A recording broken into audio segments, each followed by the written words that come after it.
கர்த்தருக்கு மகிமை உண்டாவதாக. ஆண்டவராகிய இயேசு கிறிஸ்துவின் நாமத்தினாலே அன்போடு உங்களை வாழ்த்துகிறேன். அல்லேலூயா. கர்த்தருக்கு தோத்திரம். அநேக வருடங்களுக்கு முன்பதாக அந்த இடத்துல ஜெபர் இருக்கும்போது அடிக்கடி வருவேன் ஊழியத்திற்கு. அநேக வருடங்களுக்கு முன்பதாக மீண்டும் ஒரு விஷயம் உங்கள் சபையிலே வந்து ஆண்டவருடைய வார்த்தையை கொடுத்து ஊழியம் செய்யும்படியாக ஆண்டவர் கொடுத்த வாய்ப்புக்காக நான் ஆண்டவருக்கு நன்றி சொல்கிறேன். தேவநாமம் மாத்திரம் மகிமைப்படுவதாக. கர்த்தருக்கு ஸ்தோத்திரம். கர்த்தர் உங்களை ஆசீர்வதித்து மேன்மைப்படுத்துவாராக. செய்திக்கு போகும் முன்பதாக என்னுடைய ஒரு காரியத்தை சொல்லிவிட்டு அதற்கு முன்பதாக தேவனுடைய வார்த்தையை நாம் தியானித்து முடிக்கப் போகிறோம். நான் ரட்சிக்கப்பட்ட ஆரம்ப நாட்களிலே கிட்டத்தட்ட 91, 92 இருக்கும்னு நினைக்கிறேன். ரட்சிக்கப்பட்ட ஆரம்ப நாட்களிலே வேதரத்னையா ஜெபர் அங்கே இருந்தது. அங்கே நடந்த ஒரு முள்ளுருவு ஜெபத்திலே கலந்து கொண்டேன். கன்வென்ஷன் பிரசங்கியார் 3 நாள் கன்வென்ஷன் நடந்து கொண்டிருந்தது. கன்வென்ஷன் டைமில் ஒரு முள்ளுருவு ஜெபம் நடந்தது. அந்த முள்ளுருவு ஜெபத்திலே அந்த கன்வென்ஷனுக்கு வந்த பிரசங்கியார் தான் பிரசங்கம் பண்ணார். என்ன பிரசங்கம் பண்ணார்னு சொல்லி சொன்னால், தேசத்தை அழிக்காதபடிக்கு சுவரை அடைக்கத்தக்கதாக ஒரு மனுஷனை தேடின ஒருவனையும் காணேன் என்று சொல்லி வளமையான ஒரு பிரசங்கத்தை பண்ணிவிட்டு, ஆண்டவர் ஒரு மனிதனை சுவரை அடைப்பதற்கு தேடிக்கொண்டிருக்கிறார், யார் நீங்கள் உங்களை ஒப்பு கொடுக்குறீங்கன்னு சொல்லிட்டு ஒப்பு கொடுக்குறவங்க எலும்பி நில்லுங்க அப்படின்னார். நான் டக்குன்னு எலும்பி நின்னேன். எலும்பி நின்றுட்டு பூச்சக்கண்ணு போட்டு அப்படியே பார்த்தேன். எல்லாரையும் என்ன பார்த்தேன்? பூச்சக்கண்ணு நம்ம பார்ப்போம் தெரியுமா, அதே மாதிரி தான். அப்படியே பூச்சக்கண்ணு போட்டு மெதுவாக பார்த்தேன். ஒருத்தருமே, நான் இப்போ வாலிய பையன் பார்த்துக்கிட்டுங்க, எனக்கு ரொம்ப வெக்கமாக இருந்துச்சு. என்னடா நம்ம எலும்பி டக்குன்னு நிற்கிறோம், இவ்வளோ ஆவிக்குரிய சபையில் பேர் இருக்கிறாங்க, ஒருத்தரோட எலும்புலையேன்னு சொல்லிட்டு கொஞ்சம் வெக்கமாக இருந்துச்சு. ஆனால் கண்ணை இருக்க மூடிக்கிட்டேன். ஏன் தெரியுமா? கேட்கறது ஆண்டவர், ஒரு மனிதர் தேடுவது ஆண்டவர் அல்லவா என்று சொல்லி ஆண்டவரேன்னு ஒப்பு கூட ஜெபம் பண்ணிட்டு வந்துட்டேன். ஆனால் அன்னைக்கு ஒப்பு கொடுத்த அந்த நாளிலே திறப்பேர் இருப்பதை குறித்தோ பயங்கரமான ஜெப அனுபவங்களோ ஒன்றுமே எனக்கு தெரியாது, கிடையாது, பார்த்துக்கிடுங்க. ஆனால் காலங்கள் வரும் பொழுது கர்த்தர் அதை கற்றுக் கொடுத்து இன்றைக்கும் திறப்பில் இருக்க கிருபை கொடுத்திருக்கிறார்.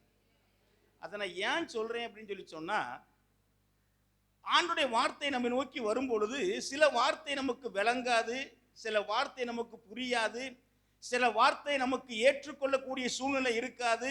இதெல்லாம் நம்மாலே முடியுமா என்ற ஒரு எண்ணமும் நமக்குள்ளே நெடுகே வந்து கொண்டிருக்கும். ஆனால் கேட்ட தேவனுடைய வார்த்தைக்கு ஆண்டவரே இதோ அடியேன் என்று நம்மை ஒப்பு கொடுக்கும் பொழுது அந்த வார்த்தையின்படியே நம்மை நடத்துவதற்கு நம்முடைய ஆண்டவர் உண்மையுள்ளவராக இருக்கிறார். நான் ஏன் சொல்றேன்னா, இந்த நாளிலும் கொடுக்கப்பட்டிருக்கிற தலைப்பு அப்படி தலைப்பு. என்ன தலைப்பு கொடுத்துருக்காங்க?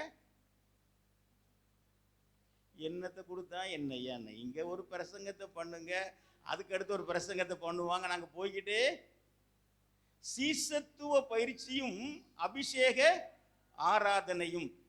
தலைப்பு அப்படிப்பட்ட தலைப்பு. முதல்ல நான் உங்கள்கிட்ட மத்தியில் கொடுக்க போற தேவனுடைய வார்த்தை சீசத்துவம். சீசத்துவம், டிசைபிள்ஷிப், சீசத்துவத்தை குறித்து நான் உங்களோடு பேச போகிறேன். இதெல்லாம் கேட்கும்போது இதெல்லாம் முடியுமா, இப்படியெல்லாம் அப்படியெல்லாமா, அப்படியெல்லாம் என்ன வரலாம் பார்த்துக்கிட்டுங்க. ஆனால் எந்த எண்ணமாக எந்த வார்த்தையாக இருந்தாலும் ஆண்டவரே உடைய வார்த்தையின்படி செய்வதற்கு என்னை ஒப்பு கொடுக்கிறேன்னு ஒப்பு கொடுத்துட்டோம்னா அந்த வார்த்தையின்படியே நம்மை ஆண்டவர் நடத்துவார். அல்லேலூயா, அல்லேலூயா. ஒப்பு கொடுக்க வேண்டியது நம்முடைய பொறுப்பு, அந்த வார்த்தையின்படியே நடத்துவது கர்த்தருடைய பொறுப்பு. பார்த்துக்கிடுங்க. ஏன்னா கர்த்தர் எதையோ பேசிவிட்டு அப்படியே போகிற ஆண்டவர் அல்ல. நம்முடைய ஆண்டவர் ஒரு அரசியல்வாதி அல்ல. வாக்கெல்லாம் கொடுத்துட்டு இதெல்லாம் செய்வேன்னு சொல்லி வாக்குறுதி கொடுத்துட்டு அப்படியே போறதுக்கு ஆண்டவர் அல்ல. என்ன காரியத்தை குறித்து ஆண்டவர் பேசுகிறாரோ அந்த கிருபை நமக்கு கொடுக்கும்படியாகத்தான் இங்கே வந்திருக்கிறார். ஆனா அந்த கிருபையை பெற்றுக்கொள்ளணும்னா ஆண்டவரே அந்த வார்த்தைக்கு என்னை ஒப்பு கொடுக்கிறேன்னு சொல்லும் பொழுது அந்த கிருபையை கொடுத்து அனுப்புவார். அந்த கிருபை ஏற்ற காலங்களிலே நமக்குள் இருந்து வெளிப்படுகிறதா இருக்கிறது. அல்லேலூயா, கர்த்தருக்கு மகிமை உண்டாவதாக. ஆண்டவர் நம்மோடு பேசும்படியாக இருந்த வண்ணமாக நாம் கண்களை மூடி நாம் ஜெபிப்போம். நம்ம எல்லாரும் இருந்த வண்ணமாக கண்களை மூடி ஆண்டவருடைய முகத்தை நோக்கி பார்த்து, அல்லேலூயா, உமக்கு நன்றி ஆண்டவரே, உமக்கு நன்றி ஆண்டவரே, என்னோடு பேசும் என்று சொல்லி கேட்போமா? அல்லேலூயா. நம்முடைய ஆண்டவர் வாஞ்சையுள்ள ஆத்துமாக்கள் இருதயங்களிலே வார்த்தையாலே பேசுகிற ஆண்டவராய் நம்முடைய ஆண்டவர் இருக்கிறார். அல்லேலூயா, அல்லேலூயா, அல்லேலூயா, அல்லேலூயா. இந்த மத்தியான வேளையில், இந்த காலை வேளையில், மதியம் போல வேளையிலே ஆண்டவர் நம்மோடு பேச விரும்புகிறார். அல்லேலூயா. ஆண்டவரை சொல்லுங்க, ஆண்டவரே நீர் என்ன பேசினாலும் என்னை ஒப்பு கொடுக்க ஆயத்தம் ஆண்டவரே. அல்லேலூயா. ஆண்டவரே என்ன சொன்னாலும் அதற்கு கீழ்ப்படிய ஆயத்தம் ஆண்டவரே. ஆண்டவரே நீர் என்ன சொன்னாலும் அதுக்கு என்னை ஒப்பு கொடுக்க ஆயத்தம் ஆண்டவரே. நீர் என்னோடு கூட பேசும் ஆண்டவரே. அல்லேலூயா. உமக்கு நன்றி ஆண்டவரே, நன்றி ஆண்டவரே, நன்றி ஆண்டவரே. பேசும் பேசும் ஜெபம் செய்யும் போது ஆண்டவா பிரியமானதை இப்போ காட்டும் செய்ய ஆயத்தம். பேசும் பேசும் ஜெபம் செய்யும் போது ஆண்டவா பிரியமானதை இப்போ காட்டும் செய்ய ஆயத்தம். அன்புள்ள பிதாவே, நாங்கள் உம்மை துதிக்கிறோம். இந்த பரிசுத்தமான ஆண்டவரே வேலைக்காக உமக்கு நன்றி. எங்கள் மத்தியில் இருக்கிற தேவனுடைய விசேஷித்த பிரசனத்திற்காக உமக்கு நன்றி ஆண்டவரே. கர்த்தாவே, நல்ல ஒரு ஆராதனை தந்தீர், உமக்கு நன்றி. தொடர்ந்து நீர் எங்களோடு பேச வேண்டுமென நாங்கள் ஜெபிக்கிறோம். சீசத்துவத்தை குறித்து விளங்கி கொள்ளத்தக்கதாக ஆண்டவரே நீர் எங்களுக்கு விசேஷித்த கிருபையை கொடுக்கும்படியாய் நாங்கள் ஜெபிக்கிறோம். எங்களோடு பேசி எங்களை ஆசீர்வதித்து அனுப்பும். மாறான தடைகள் இயேசு கிறிஸ்துவின் நாமத்தில் நீங்கட்டும் ஆண்டவரே. நீர் மாத்திரம் மகிமைப்படுவீராக. இயேசு கிறிஸ்துவின் நாமத்தில் ஜெபிக்கிறோம் நல்ல பிதாவே, ஆமென். கர்த்தருக்கு மகிமை உண்டாவதாக. ஆண்டவராக இயேசு கிறிஸ்துவின் நாமத்தினாலே மீண்டுமாக அன்போடு உங்களை வாழ்த்துகிறேன். சீசத்துவம் என்ற தலைப்பிலே நமக்கு நேரம் இருக்கும் வரை ஒரு சில காரியங்களை சுருக்கமாய் நாம் தியானிக்க போகிறோம். கர்த்தருடைய நாமமானது மகிமைப்படுவதாக. நீங்க கவனிச்சீங்கன்னா அந்த சீசத்துவம் அல்லது சீசன் என்கிறதான வார்த்தையும் அதை குறித்த சத்தியங்களும் இந்த நாளிலே மறக்கப்பட்ட ஒரு காரியமாய் இருக்கிறது. நன்றாக நீங்கள் கவனித்து கொண்டே வர வேண்டும். சீசன் அல்லது சீசத்துவம் என்ற சத்தியமோ அல்லது அதை குறித்த வேத வசனங்களோ அதை குறித்த பிரசங்கங்களோ இன்றைக்கு கிறிஸ்தவ சமுதாயத்திலே மறக்கப்பட்ட ஒரு காரியமாய் இருக்கிறது, புறக்கணிக்கப்பட்ட ஒரு காரியமாய் இருக்கிறது. ஏன் என்று சொன்னால், சீசன் அல்லது சீசத்துவம் என்ற காரியத்தை விளங்கிக் கொள்வதும் கடினம், நம்முடைய வாழ்க்கையிலே அப்பியாசிப்பதும் கடினம். நன்றாக நீங்கள் கேட்க வேண்டும். ஏன் ஐயா சீசத்துவத்தை பற்றி யாருமே பேசுறதில்ல, சீசத்துவத்தை பற்றி யாருமே யோசிப்பதில்ல, அதை பற்றி பிரசங்கிப்பதில்லை, வசனத்தை கேட்க முடியலனா? சீசத்துவம் என்ற காரியத்தை விளங்கிக் கொள்வதும் கடினம், அதன்படியான ஒரு வாழ்க்கையும் கடினமாக இருக்கிறபடியினாலே அந்த பகுதி கிறிஸ்தவத்திலே புறக்கணிக்கப்பட்ட ஒரு பகுதியாக, தள்ளப்பட்ட ஒரு பகுதியாக இருக்கிறது. வரங்களை குறித்து பேசுவார்கள், கனிகளை குறித்து பேசுவார்கள், அபிஷேகத்தை குறித்து பேசுவார்கள், வல்லமையை குறித்து பேசுவார்கள், எல்லாம் பேசுவார்கள். ஆனால் அந்த சீசத்துவம் என்ற தலைப்பு புறக்கணிக்கப்பட்டிருப்பதற்கு காரணம் என்னவென்று சொன்னால், அதை விளங்கிக் கொள்வதும் கடினம், நம்முடைய வாழ்க்கையிலே அப்பியாசிப்பதும் கடினமாயிருக்க ஒரு காரியமாயிருக்கிறது. ஆனால் ஒன்றை மறந்துவிடக்கூடாது. இந்த நாளிலே இருக்கிற ஆவியான உனக்கு விலக்கி கற்றுக் கொடுத்து அதை அப்பியாசிக்க நமக்கு பலன் கொடுக்க போகிறார். காலையிலே சீசத்துவம், இரண்டாவது அபிஷேகம். அல்லேலூயா. சீசத்துவத்தை விளங்கி கொள்ள போகிறோம். இரண்டாவது அந்த அபிஷேக ஆராதனையிலே கர்த்தருடைய ஆவியானவர் நம்மை நிரப்பும் பொழுது அந்த சீசத்தின் பாதையிலே அவர் நம்மை நடத்துகிற ஆண்டவராய் இருக்கிறார். கர்த்தருக்கு மகிமை உண்டாவதாக. அல்லேலூயா, அல்லேலூயா. அருமையான தேவனுடைய பிள்ளைகளே, இது சீசத்துவம் என்கிறதான அந்த ஒரு அனுபவத்திற்கு, சீசத்துவமான அந்த ஒரு வாழ்க்கைக்கு ஒரு தேவனுடைய பிள்ளை தன்னை அர்ப்பணிக்காத வரை, அதன்படி நடக்காத வரை என்று சொல்லவில்லை, அதற்கு தன்னை அர்ப்பணிக்காத வரை பரலோகம் என்பது ஒரு எட்டாத ஒரு கனியை போல்தான் இருக்கும். எந்த ஒரு விசுவாசியும் அந்த சீசத்துவம் என்ற அந்த வாழ்க்கைக்கு, அந்த நடத்தலுக்கு நம்மை அர்ப்பணிக்க வேண்டும். அப்படி அர்ப்பணிக்கப்படும் போதுதான் அந்த பரலோக பாக்கியம் நமக்கு கிடைப்பதா இருக்கிறது என்பதை நம்முடைய வாழ்க்கையிலே நாம் மறந்து போகக்கூடாது. ஒருவேளை சீசன் என்று சொன்ன உடனே நீங்கள் யோசித்துக் கொண்டிருக்கலாம், ஒரு குரு ஒருவர் இருப்பார், எப்போதும் அவங்க கூடயே ஒருத்தர் அரைஞ்சிக்கிட்டே இருப்பாங்க. அப்படித்தானே இல்லையா? சில ஹிந்துஸ் அவங்களுடைய சாமியாரை பார்த்தீங்கன்னா, அவங்க சாமியார் இருப்பார், கூட பெண் சீடர் இருப்பாங்க, ஆண் சீடர் இருப்பாங்க, கொஞ்சம் பேர் கூடயே போய்கிட்டு இருப்பாங்க. நீங்க யோசிக்கலாம், அவங்க தான் சீடர்கள், அப்படி பின்னாலே அலையறது தான் சீடர்கள் சொல்லி நினைக்கலாம். பார்த்துக்கிடுங்க, அந்த காரியம் உண்மையான ஒரு காரியம்தான். ஆனாலும் அப்படி கூடயே அலைவதோடு மாத்திரமல்ல, ஆண்டவரோடு கூட இருக்கிற ஒரு அனுபவம். அல்லேலூயா, அல்லேலூயா. சீசன் என்பவன் ஆண்டவரோடு இருக்கக்கூடிய ஒரு நபர். மறந்து போயிடக்கூடாது, பார்த்துக்கிடுங்க. நம்மோட கூட ஆண்டவர் 24 hours நம்ம கூடயே இருக்கிறாரு. நாமளும் 24 hours ஆண்டவரோடு கூட இருக்கிறோம். அல்லேலூயா. மத்தேயு சுவிசேஷம் 28:20 சொல்லுகிறது, இதோ உலகத்தின் முடிவு பரியந்தம் சகல நாட்களிலும் நான் உங்களோடு கூட இருக்கிறேன் என்றார்.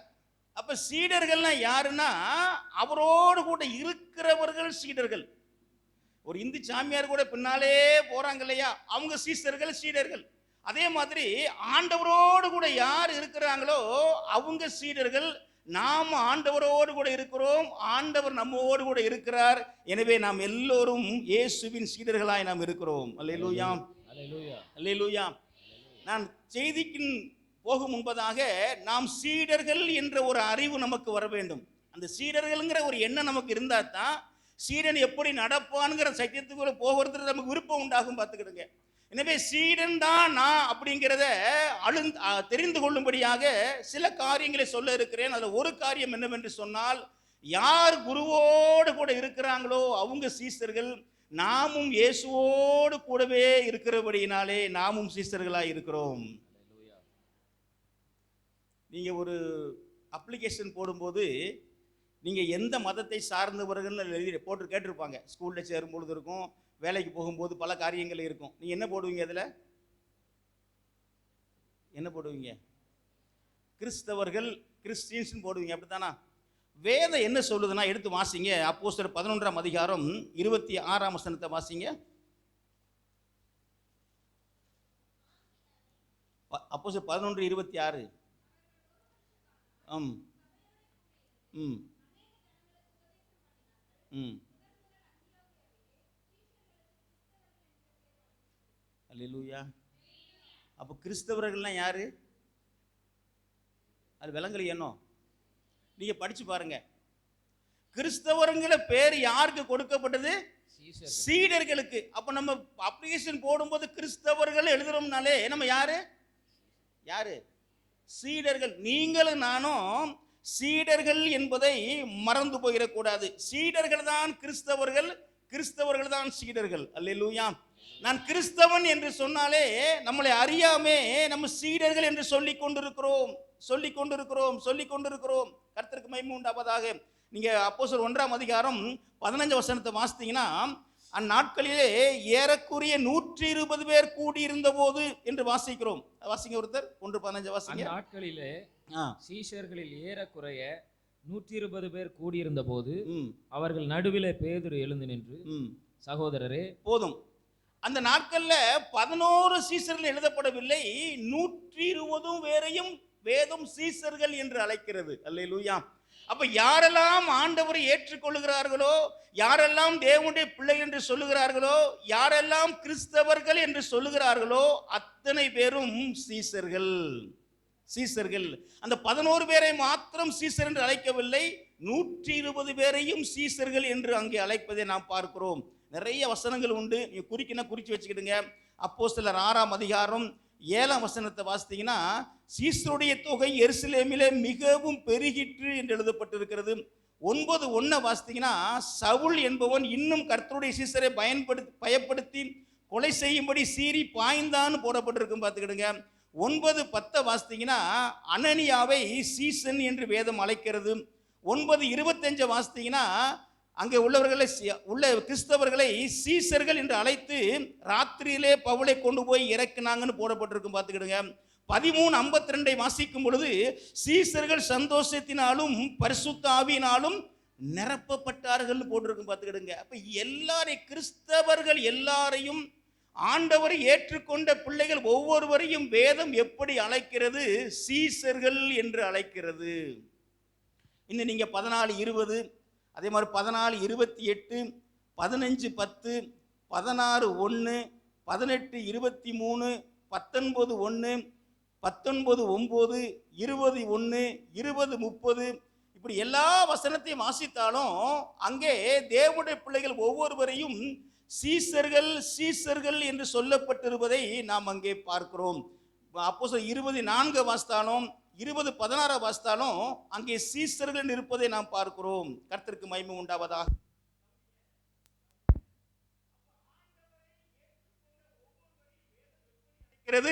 சீசர்கள் என்று அழைக்கிறது அல்லது சிசி என்று அழைக்கிறது.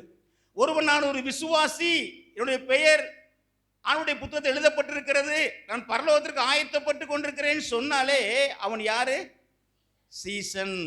சீசன் சீசன் பக்கத்தில் பார்த்து சொல்லுங்க, பக்கத்தில் பார்த்து சொல்லுங்க, நீங்க ஒரு சிசி, நீங்க ஒரு சிசி. பக்கத்தில் பார்த்து சொல்லுங்க, நீங்க ஒரு சீசன், நீங்க ஒரு சீசன். நீங்க சீசன் சொன்ன உடனே என்ன நினைப்பாங்க அநேகர்? அந்த 12 பேரை தான் யோசிப்பாங்க. ஓ, ஆண்டவருடைய சீடர்கள் 12 பேர் யோசிப்பாங்க, பார்த்துக்கிடுங்க. ஏன்னா முழு நேரம் ஊழியம் செய்கிறவங்க மாத்திரம் சீசர்கள், அப்படி அல்ல. நீங்க வேதத்தை நன்றாக படித்து பார்த்தீங்கன்னா கிறிஸ்தவர்களுக்கு தான் சீசர்கள், சீசர்களுக்கு தான் கிறிஸ்தவர் என்று பெயர் விடப்பட்டது. அப்ப கிறிஸ்தவர்கள் எல்லாருமே யாரு? சீசர்கள். தேவனுடைய பிள்ளைகள் எல்லோருமே சீசர்கள். கர்த்தருக்கு மகிமை உண்டாவதாக. ஏன் நான் இத்தனை வசனத்தை சொல்லிக்கிட்டே இருக்கிறேன்னு சொன்னா, முதலாவது நாம் சீசர்கள் என்ற ஒரு அறிவு நமக்கு வந்தால்தான் சொல்ல போகிற வசனத்தை கேட்டு ஆம் என்று கீழ்ப்படிய முடியும். அல்லேலூயா. எப்பா சீசர்கள் அந்த 11 பேர் இருக்கிறாங்க, 3 நேர ஊழியக்காரங்க இருக்கிறாங்க, அவங்களுக்கு தான் பிரசனை உட்கார்ந்து இருந்தோம்னா அந்த பிரசனை நமக்குள்ள போகவே போகாது, நமக்குள்ள கிரியை செய்யாது. ஸோ இந்த நேரத்தில் செய்திக்கு போகும் முன்பதாக நாம் அறிந்து கொள்ள வேண்டிய ஒரு காரியம் என்னவென்று சொன்னால், நம்ம எல்லோருமே சீசர்களும் சீசிகளுமா இருக்கிறோம். அல்லேலூயா. கர்த்தர் நம்மோடு பேசுவாராக. எடுத்துக்கொள்வோம் லூக்கா சுவிசேஷம் 14வது அதிகாரத்தை நீங்கள் எடுத்துக்கொள்ளுங்கள். லூக்கா சுவிசேஷம் அதிகாரம் 14 நீங்கள் எடுத்துக்கொள்ளுங்க. ஒரு சில காரியங்கள் நாம் அதிலிருந்து பார்க்க போகிறோம். கர்த்தருக்கு மகிமை உண்டாவதாக. லூக்கா சுவிசேஷம் அதிகாரம் 14 வசனம் 25 வாசிக்கிறேன் பாருங்கள். பின்பு அநேக ஜனங்கள் அவரோடே கூட பிரயாணமாய் போகையில் அவர்களிடமாய் அவர் திரும்பி பார்த்து என்று வேதம் சொல்லுகிறது. நன்றாக நீங்கள் கவனிக்க வேண்டும். இயேசு கிறிஸ்து இந்த பூமியில இருந்தபோது அவர் எங்க போனாலும் ஒரு கூட்ட ஜனங்கள் பின்பதாக போய்கொண்டே இருப்பார்கள். கவனிக்கிறீங்களா? கவனிக்கிறீங்களா? பின்னால ஒரு கூட்ட ஜனங்கள் போய்கிட்டே இருப்பாங்க. 1000 பேரா இருக்கலாம், 5000 பேரா இருக்கலாம், 7000 பேரா இருக்கலாம், பின்னால போய்கிட்டே இருப்பாங்க. அப்படி ஆண்டவர் பிரயாணமா போறதுக்கு போய்கிட்டு இருக்கும்போது ஒரு கூட்ட ஜனங்கள் பின்னால் வந்துகிட்டே இருக்கிறாங்க. அவங்கள அவர் திரும்பி பார்க்கிறாரு. திரும்பி பார்த்து என்ன சொல்றாருன்னா, 26வது வசனம் வாசிக்க வேண்டாம், 27வது வசனம், அதற்கு அடுத்தது 33வது வசனம். 3 வசனங்களை ஆண்டவர் சொல்லுகிறார். என்ன சொல்லுகிறார்? ஒன்று, வெறுத்து விட வேண்டும். 2வது, சிலுவையை சுமந்து எனக்கு பின்பதாக வர வேண்டும். 3வது, தனக்கு உண்டானவைகள் எல்லாம் வெறுத்து விட வேண்டும். இந்த 3 காரியங்களை அங்கே சொல்லிவிட்டு தான் அவர் சொல்லுகிறார். நன்றாக கவனிக்க வேண்டும். அங்க திரும்பி பார்த்து சொல்றாரு, எப்பா என் பின்னாலே வர்றதுனால நீங்க எனக்கு சீசர்கள் சொல்லிட்டு நினைச்சிடாதீங்க அப்படிங்கிறாரு. வாரந்தோறும் கோயிலுக்கு வர்றதுனால, அல்லது தினந்தோறும் வேத வாசித்து ஜெபம் பண்றதுனால, அல்லது ஊழியங்களை செய்யறதுனால, இல்ல காணிக்கைகளை கொடுக்கறதுனால, ஊழியங்களுக்கு உதவி செய்யறதுனால என் சீசன்னு நீ நினைச்சிடாத, பின்னால நிறைய காரியம் கடைபிடிக்கணும் அப்படின்னு சொல்றாரு ஆண்டவர். அல்லேலூயா. அவங்க நினைச்சுக்கிட்டாங்க, நம்ம இயேசுக்கு பின்னாலே போய்கிட்டு இருக்கிறோம், இயேசு எங்க போனாலும் போறோம், சாப்பாடு கிடைக்குது, அல்லேலூயா, நல்ல இடம் கிடைக்கும், சாப்பாடு மதிப்பு மரியாதை கிடைக்கும், இயேசு கிடைக்கிற அதே மரியாதை நமக்கும் கிடைக்குதுன்னு சொல்லிட்டு ஒரு கூட்ட மக்கள் பின்னாலே போய்கிட்டு இருக்காங்க. அவங்களுக்கு என்னன்னா, நானும் இயேசுவின் சீசர்கள், நானும் இயேசுவுக்கு சீசர்கள், நானும் இயேசு, அப்படிப்பட்ட எண்ணத்தோட போய்கிட்டு இருக்கிறாங்க. அவங்கள பார்த்தா ஆண்டவர் சொல்றாரு, எப்ப கொஞ்சம் நில்லு, கொஞ்சம் நில்லு, நான் ஒரு 3 காரியம் சொல்றேன், இந்த 3 காரியம் உங்ககிட்ட இருந்தா தான் நீ யாரு? சீசர்கள். நீ என்ன சும்மா பின்னால வர்றதுனாலயோ, வேதம் வாசிக்கிறதுனாலயோ, ஆலயத்துக்கு வர்றதுனாலயோ, காணிக்கை கொடுக்கறதுனாலயோ, ஊழியம் செய்யறதுனாலயோ எனக்கு நீ சீசனாய் மாற முடியாது. இந்த 3 காரியங்களை கடைபிடிக்க வேண்டும் என்று அவர் சொல்லுகிறார். இந்த 3 சொல்லிட்டு அவர் சொல்றாரு. நீங்க எடுத்து வாசித்தீங்கன்னா 30ஆம் வசனத்தை வாசித்தீங்கன்னா, ஒரு மனுஷன் கட்ட தொடங்கி முடிக்க திராணி இல்லாமல் போனான் என்று சொல்லி தன்னை பரியாசம் பண்ணாதபடிக்கு என்ன செய்வானா? செல்லும் செலவை கணக்கு பார்ப்பான் அல்லவா. அதே மாதிரி அடுத்து சொல்றாரு, ஒரு ராஜா யுத்தம் பண்ண வரும்போது இவ்வளவு சேவர்கள் வர்றாங்களே, அவனோடு யுத்தம் பண்ண முடியுமா என்று சொல்லி அவன் கணக்கு பார்ப்பான், யோசித்து பார்ப்பான். இது ஏன் ஆண்டவர் அங்க சொல்றாருன்னா, சீசனா நீ மாறும்போது இவ்வளவு கரையும் செலுத்த வேண்டியிருக்குப்பா, இது உன்னால முடியுமான்னு கொஞ்சம் யோசித்து பார்த்துக்க அப்படிங்கிறாரு. விளங்குதா? விளங்குனாதான் நீங்க விளங்குவீங்க, சரிதானா? அவர் சொல்றாரு, எப்பா பின்னாலே வந்துட்டு இருக்க நல்லதுதாப்பா, பின்னால வர்றது சீசன் கிடையாது, சீசன் அந்தஸ்து பெற முடியாது. இப்படி 3 காரியம் இருக்குது, இந்த 3 காரியத்தை நீ கடைபிடிச்சா தான் சீசன். கடைபிடிக்க முடியுமான்னு உட்காந்து கணக்க பாருங்கார். முதல்ல வீடு கட்ட ஆரம்பிச்சுட்டு பணம் இல்லாம கிடந்தா எல்லாரும் கேலி பண்ணுவான். கட்ட ஆரம்பிச்சான், பெருசா ஆரம்பிச்சான், பணம் இல்லாம இருந்தாலும் கேலி பண்ணுவான். சண்டைக்கு வரும்பொழுது நீ சும்மா போய் தைரியம் சண்டை போட்டு நீ போய் தோத்து போனா கேலி பண்ணுவான். உட்காந்து கணக்கு பாரு. அதே மாதிரி நாம பின்பற்றி வருவேன் வருவேன் வந்துட்டு பின்வாங்கி போயிடாத. இதெல்லாம் இருந்தா தான் என் சீசன். உட்காந்து கணக்க பாரு, உன்னை ஆராய்ஞ்சு பாரு, முடியுமான்னு பாரு, பிறகு பின்னால வான்னு சொல்ற ஆண்டவர் சொல்றாரு. அல்லேலூயா. அதுக்கு அடுத்தால பார்த்தீங்கன்னா உப்பை பற்றி பேசுகிறாரு. பார்த்துக்கிட்டுங்க, உப்பு நல்லது தான். உப்பு சாரமற்று போனால் எதுனாலே என்ன அர்த்தம்னா, எப்பா நீ சீசனாக இருக்கிறது நல்லது தாப்பா, என் பின்னாலே வர்றது நல்லது தாப்பா, ஆனால் சீசனுக்குரிய குணாதிசயங்கள் இல்லாமல் நீ என்னை பின்பற்றினா பிரயோஜனம் ஒன்றுமே. உப்பு நல்லது தான், ஜார் நிறைய உப்பு இருக்கு, நல்லது தான். சாரம் இல்லாமல் இருந்தால் ஒன்றுக்கு ஆகாது. அதே மாதிரி நீ என்னை பின்பற்றி சீசனா வர்றது நல்லது தான், ஆனால் சீசனுக்குரிய இந்த குணாதிசயம் இல்லாமலே நீ என்னை பின்பற்றி வந்தீன்னா பிரயோஜனம் ஒன்றுமே இல்லைன்னு சொல்றாரு. அது வெளியே போடுறதுக்கும் கொட்டி வெளியே போடுறதுக்கும் வரத்துக்கு தான் ஆகுமே தவிர வேறு ஒன்றுக்கும் உதவாது என்று அவர் சொல்லுகிறார். அல்லேலூயா, அல்லேலூயா. எனவே 3 காரியங்களையும் சுருக்கமாய் நாம் தியானிக்க போகிறோம். நன்றாக நீங்கள் கவனிக்க வேண்டும். ஆண்டவர் இந்த இடத்திலே நிறைய இடத்துல நிறைய காரியங்கள் இருக்கும். இந்த அதிகாரத்திலே ஆண்டவர் சீசன் என்பதற்கு 3 குறிப்புகளை அவர் சொல்லுகிறார், 3 காரியங்களை சொல்லுகிறார். அந்த 3 காரியங்களை சுருக்கமாக நாம் தியானிக்க போகிறோம். இந்த என்னை பின்பற்றி வருவதனால் அல்ல, இந்த 3ஐயும் நீ கடைபிடிப்பதனால் தான் சீசன் என்று அவர் சொல்லுகிறார். அதோடு மாத்திரமல்ல, நீ இதை கடைபிடித்து பின்பற்றி வர முடியுமா என்று உட்கார்ந்து கணக்கு பார் என்று சொல்லுகிறார். அதோடு மாத்திரமல்ல, என்னை பின்பற்றி வருவது நல்லது, ஆனால் சீசனுக்குரிய குணாதிசயம் இல்லாதபடி என்னை பின்பற்றுவாய் என்று சொன்னால் அதில் பிரயோஜனம் ஒன்றுமில்லை என்று அவர் சொல்லுகிறார்.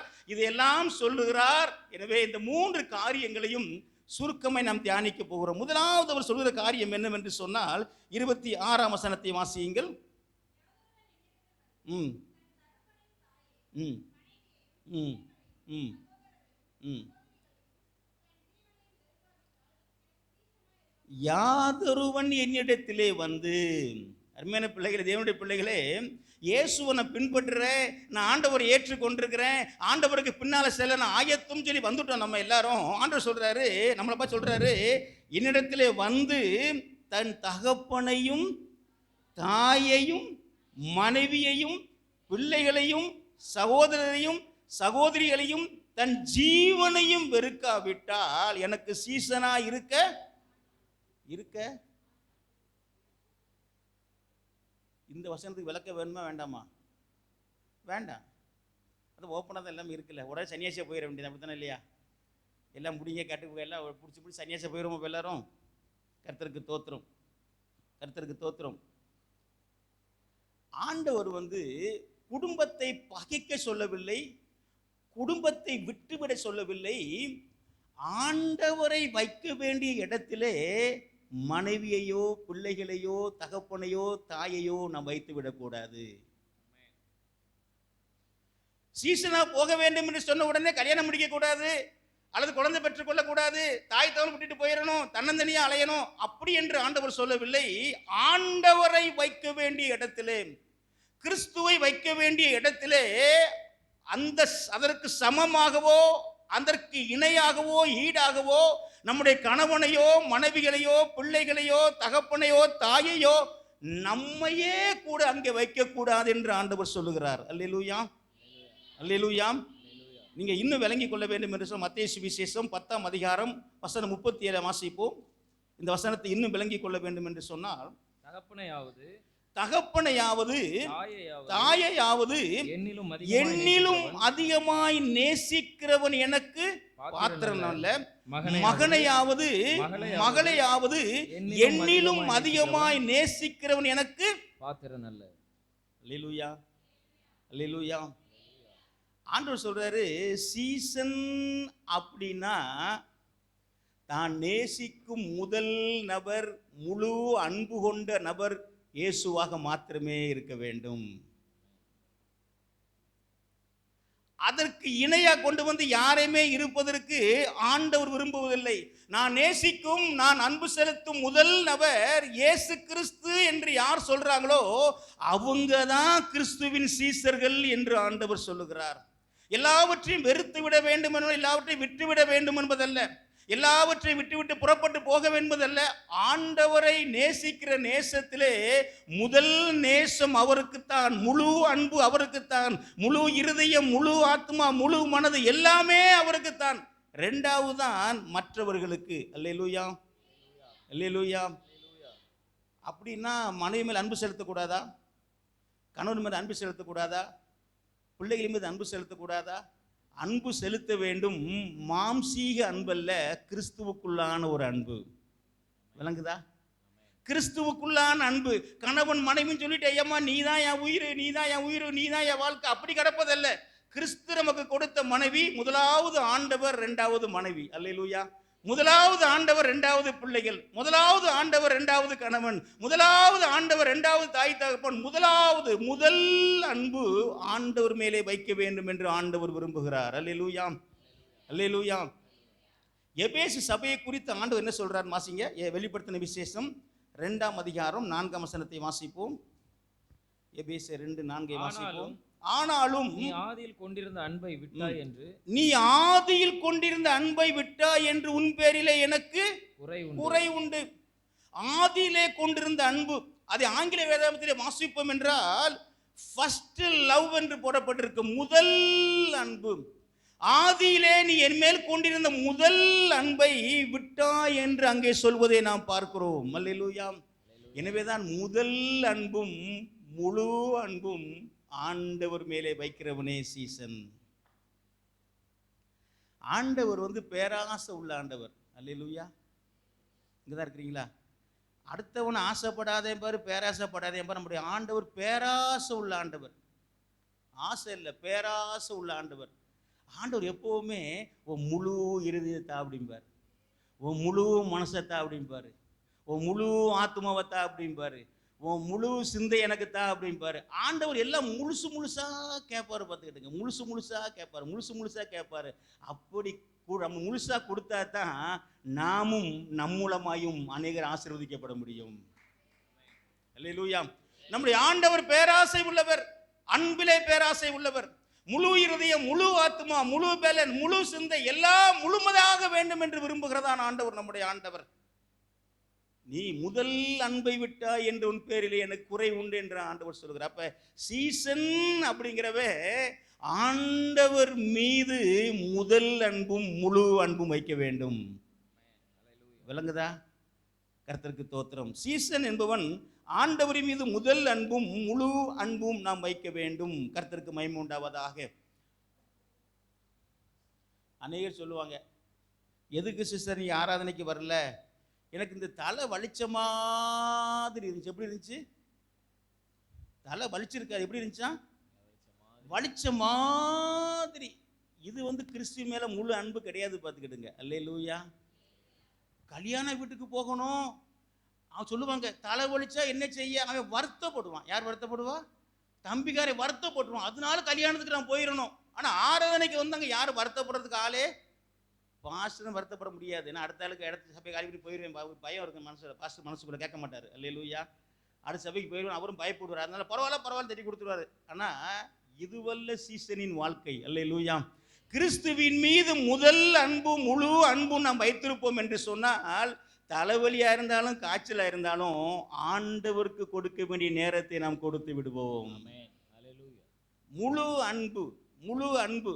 ஆண்டவர் மீது முழு அன்பும் முதல் அன்பும் வைத்திருப்பவன் தான் சீசன். அவன் எல்லாவற்றையும், தகப்பனையும் தாயையும் மனைவியையும் பிள்ளைகளையும் தன்னையும் விற்க வேண்டும் என்று சொன்னால் என்ன அர்த்தம்? ஆண்டவரை வைக்க வேண்டிய இடத்திலே வேறு எதற்குமே வைக்கக்கூடாது, எதற்கும் இடம் கொடுக்க கூடாது. சிலவங்க சொல்லுவாங்க, நான் வாழ்றதே என் பிள்ளைகளுக்காகத்தான் வாழ்ந்துகிட்டு இருக்கேன்பாங்க. அப்படி சொல்லவே கூடாது. பார்த்துக்கிட்டுங்க. அல்லேலூயா. நாம் வாழ்வது ஆண்டவருக்காக வாழுகிறோம். சிலவங்க சொல்லுவாங்க, என் பிள்ளைன்னா எனக்கு உசுரும்பாங்க. நம்முடைய ஜீவன் நம்முடைய ஆண்டவராக இயேசு கிறிஸ்து மாத்திரமே. சும்மா சொல்றேன் பாரு, சும்மாவும் சொல்லாதீங்க. உங்க வார்த்தையின்படி ஆகி போயிடும். உங்க பிள்ளை தான் உங்களுக்கு ஜீவனா இருக்கும். கிறிஸ்து புறக்கணிக்கப்பட்டு விடுவார். ஜாக்கிரதை, ஜாக்கிரதை. நாம் வாழ்வதும் ஆண்டவருக்காக, என் ஜீவனும் ஆண்டவராகவே இருக்கிறார். அதான் பவுல் சொல்றார், கிறிஸ்து எனக்கு, சாவு எனக்கு. எப்ப என் ஜீவன் கிறிஸ்துவா தான் இருக்கிறாரு. வாழ்வதும் அவருக்காக தான் வாழ்றேப்பான். மடிந்தால் அவருக்காக தான் வாழ்வேப்பான். அல்லேலூயா. கிறிஸ்துவுக்குள் தான் என்னுடைய மனைவிகளும் பிள்ளைகளும் குடும்பங்களும். கிறிஸ்துவை விட்டு வெளியல்ல, கிறிஸ்துவுக்குள் இருப்பபடினாலே அவர்கள் மீதும் அன்பு வைத்திருக்கிறேன். ஆனால் முதல் அன்பும் முழு அன்பும் கிறிஸ்துவுக்கு. அல்லேலூயா. முதல் இடம் கிறிஸ்துவுக்கு கொடுத்து விட வேண்டும். சில வீட்டில் வாலிப பிள்ளைகள் இருப்பாங்க. அந்த பிள்ளைகள், நான் இங்கேருந்து வெளிநாட்டு வேலை கிடச்சிருச்சு, ஃபாரின் போகிறேன்னு சொன்னால் பிரைஸ் சொல்லாடுமாங்க, ஜப கூட வைப்பாங்க வீட்டில். ஆனால் அந்த பிள்ளை மிஸ்தரியாக போகிறேப்பா, நான் வந்து ஒரு வருஷம் ட்ரைனிங் தாப்பா போயிட்டு வர்றேப்பா, 2 வருஷம் அவன் மேரேஜ் வரைக்கும் போயிட்டு வர்றேப்பேன்னு சொன்னா ஜபூர் நடத்தவே மாட்டாங்க. என்ன செய்வாங்க தெரியுமா? நீ கல்யாணம் முடிஞ்ச பிறகு பார்த்துக்கையா, கல்யாணம் நீ வாலிய பிள்ளைய கல்யாணம் முடிஞ்ச பிறகு பார்த்துக்கையா. கல்யாணம் முடிக்கிறது கடைக்காரனை பார்த்து முடிச்சிருவாங்க. பிறகு எங்கே போகிறது? கடைக்காரனை பார்த்து எங்கே போக முடியும்? அப்போ இவங்களுக்கு அடித்தளத்தில் ஆண்டவர் மேலே அன்பு இல்லை. பார்த்துக்கிடுங்க, பிள்ளைகள் மேலே அன்பு. ஐயோ, என் பிள்ளை கஷ்டப்படுற, என் பிள்ளை சுடு சொல்லு வாங்கிற, என் பிள்ளை யாருமே அடிபட்டுற, என் பிள்ளை யாரும் கையெழுதி நிற்கக்கூடாது, என் பிள்ளை என் பிள்ளை என் பிள்ளை என் பிள்ளை. சீசனே கிடையாது. பார்த்துக்கிட்டுங்க, சீசியும் கிடையாது. பார்த்துக்கிட்டுங்க, ஆண்டவரை வைத்திருக்கிற இடத்துல எந்த ஒரு நபரையும் நாம் கொண்டு போய் வைக்கக்கூடாது. அல்லேலூயா. சில வீடுகளில் பார்த்தீங்கன்னா பையன் +2 படித்தானா அப்பா அம்மாவுக்கு ப்ரெஷர் சுகர் எல்லாம் வந்துடும். பார்த்துக்கிட்டுங்க, விளங்குதா விளங்கலையா? உங்களுக்கு விளங்காது. பார்த்து நீ ரொம்ப பரிசுத்த பாட்டிகள் பரிசுத்தவங்களை உங்களுக்கு விளங்காது. இவங்க கிடப்பாங்க, பிரதர் நீங்கள் இன்னைக்கு ஜபத்துக்கு வர்றீங்க, இல்லை பிரதர் நாளைக்கு அவன் டியூஷன் டெஸ்ட் பிரதர், +2 பிரதர், நான் கூடயே இருந்து நான் காப்பி போட்டு கொடுத்துக்கிட்டே இருக்கேன் பிரதர். காப்பி போட்டு கொடுத்துக்கிட்டே இரு. காப்பி போடு, நல்லா போடு. அவன் காப்பி ஆற்ற தான் போவாங்க கடைசியில். ஆனால் காப்பி போட்டு கொடுக்கணும் பிரதர், அவனுக்கு சொல்லித்தர. ஆண்டவருக்கு கொடுக்க வேண்டிய இடத்தை எதுவுமே ஆக்கிரமிப்பு செய்யக்கூடாது. ஆண்டவர் தான் முதல்ல, ஆண்டவர் தான் முதல்ல, ஆண்டவர் தான் முதல்ல. அது சொல்றார், என்னிலும் அதிகமாய் நேசிக்கிறவன், அது தகப்பனாக இருக்கட்டும், தாயாக இருக்கட்டும், மனைவி பிள்ளைகள் யாரா இருக்கட்டும், ஊழியக்காரங்களா இருக்கட்டும், சபையா இருக்கட்டும், பாஸ்டா இருக்கட்டும், ஆண்டவரை விட நாம் அதிகமாக இன்னொரு காரியத்தை இன்னொருத்தர் நேசிப்போம் என்று சொன்னால் நாம் கிறிஸ்துவின் சீசன் அல்ல என்பதை மறந்து போய்விடக்கூடாது. அல்லேலூயா, அல்லேலூயா, அல்லேலூயா.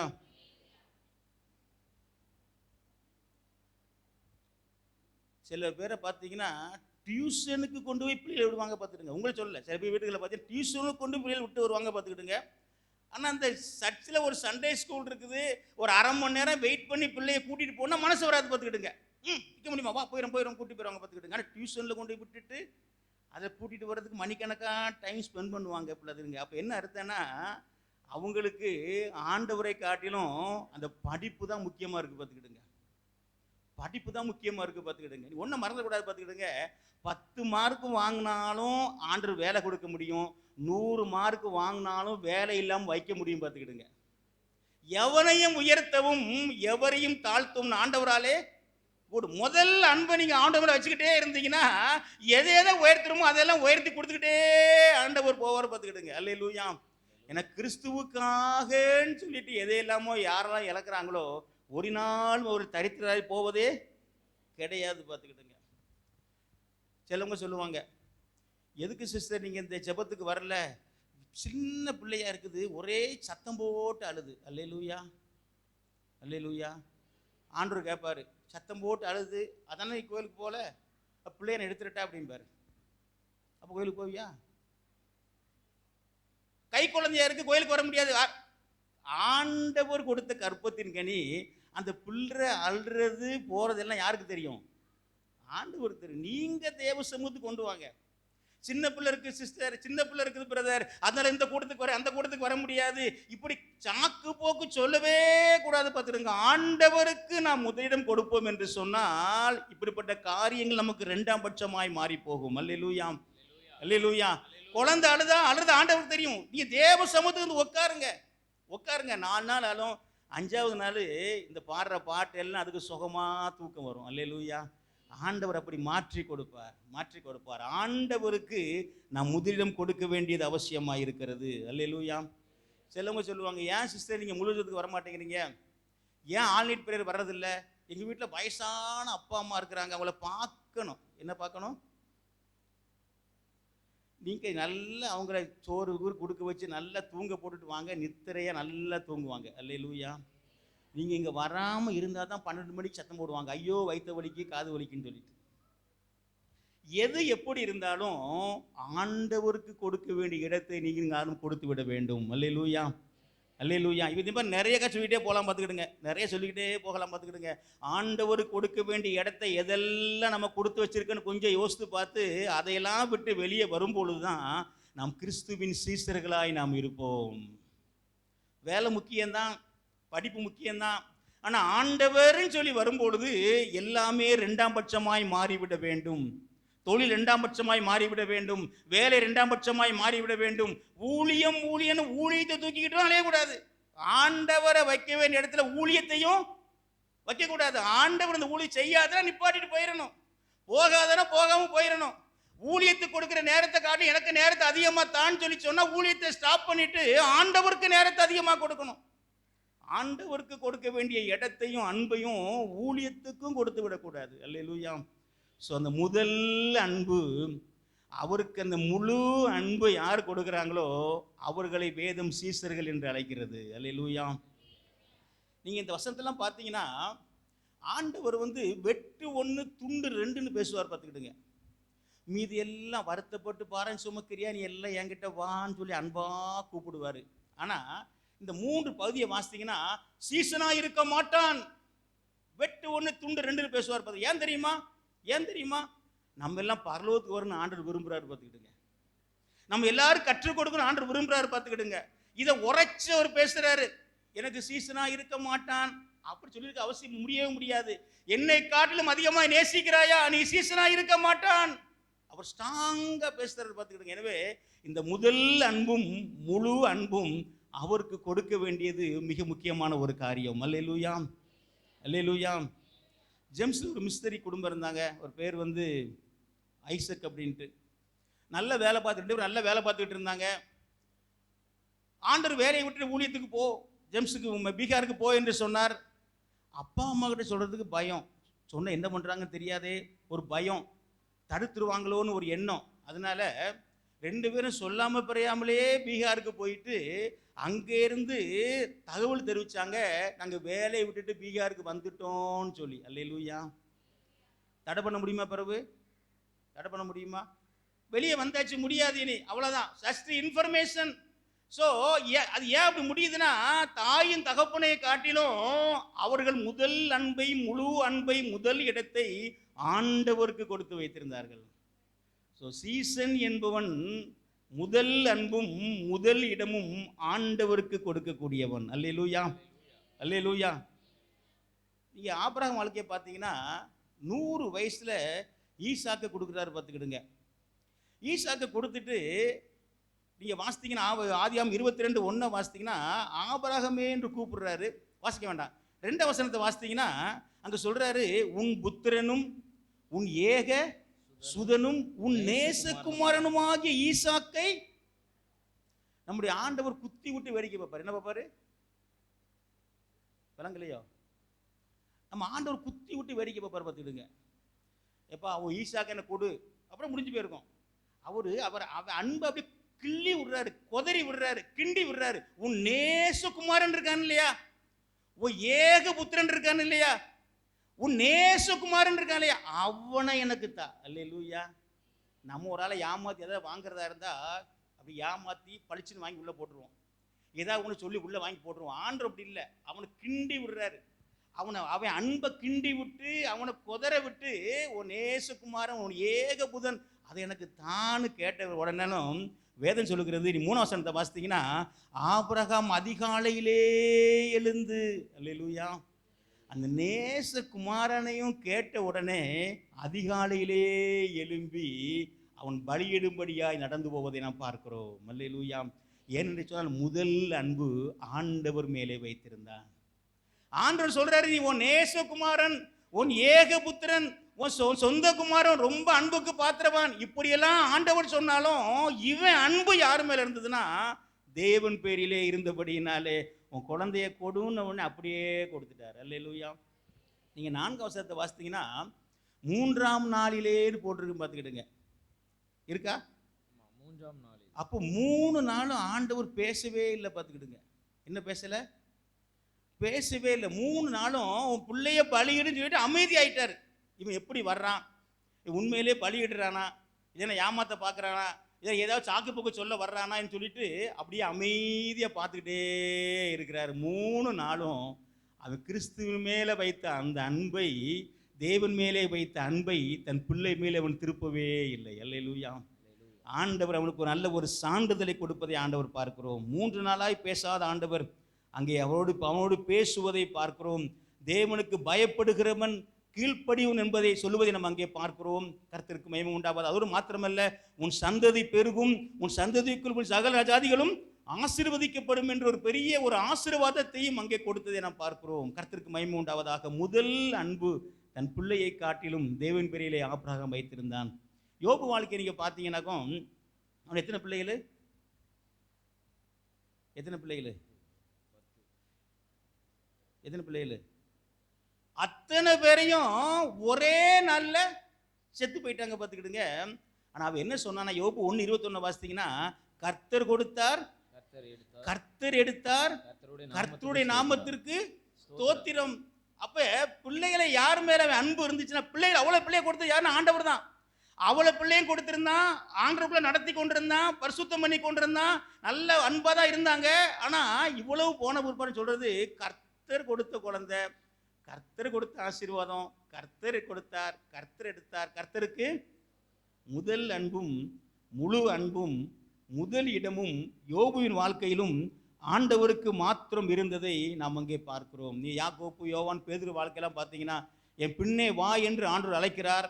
எல்லாவற்றையும் விட்டுவிட்டு பின்பதாக வந்து விட்டதை நாம் அங்கே பார்க்கிறோம். அல்லேலூயா, அல்லேலூயா.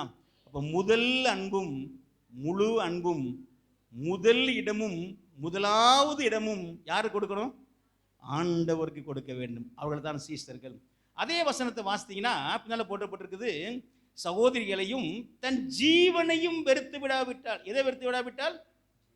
தன் ஜீவனையும் வெறுத்து விடாவிட்டால். இன்னொரு மொழிபெயர்ப்பில் போடப்பட்டிருக்கிறது, தன் உயிரையும் வெறுத்து விடாவிட்டால். அது என்ன அர்த்தம்னா, தன்னையே வெறுத்து விடாவிட்டால், நம்ம என்ன சுய அன்பை, சுய விருப்பத்தை, நான் அப்படிங்கிறத வெறுத்து விடாவிட்டால் எனக்கு சீசனாய் இருக்க மாட்டான். அருமையான தேவனுடைய பிள்ளைகளே, தன் ஜீவனையும் விரும்புவது, அதாவது என்னன்னா, நான் விரும்புறத செய்யறதல்ல, ஆண்டவர் விரும்புறத செய்யறது தான் சீசனுடைய வாழ்க்கை. அல்லேலூயா. அது ஆண்டவர் சொல்லுவோம், சுய அன்பு, உனக்குன்னு ஒரு விருப்பம் இருக்கு இல்லையா, அதை கிறிஸ்துவுக்காக விட்டு விடுவது. என் கண்ணு பார்க்க ஒன்று விரும்பும், என் வாய் பேச ஒன்று விரும்பும், என் கை செய்ய ஒன்று விரும்பும், என் கால் நடக்க ஒன்று விரும்பும். ஆனால் கிறிஸ்துவுக்கு இது பிடிக்காது, கிறிஸ்துவுக்கு விருப்பம் இல்லாதது, கிறிஸ்துவுக்காக இதை விடுறேன்னு விட்டுட்டு ஆண்டவருக்கு பிரியமானதை மாத்திரம் என் கண்ணும் கையும் காலும் என் சரீரமும் செய்யறது தான் சுயத்தை வெறுத்து விடுவது. அந்த சுய அன்பு, சுய ஜீவனை வெறுக்கிறதான ஒரு குணம். அப்படிப்பட்டவன் தான் சீசன் என்று அங்கே ஆண்டவர் சொல்லுகிறார். அல்லேலூயா, அல்லேலூயா, அல்லேலூயா. சிலவங்க சொல்லுவாங்க, சிலவங்க ஏன் சிஸ்டர் நீங்கள் ஆராதனைக்கு பிந்திட்டு சிஸ்டர் அப்படின்னு சொன்னோம்னா, ராத்திரி படுக்கிறதுக்கு விருந்தாளுக்கு வந்திருந்தாங்க பிரதர், படுக்க 3 மணி ஆயிடுச்சு, அதான் பிந்திட்டு அப்படிம்பாங்க. அல்லேலூயா, அல்லேலூயா.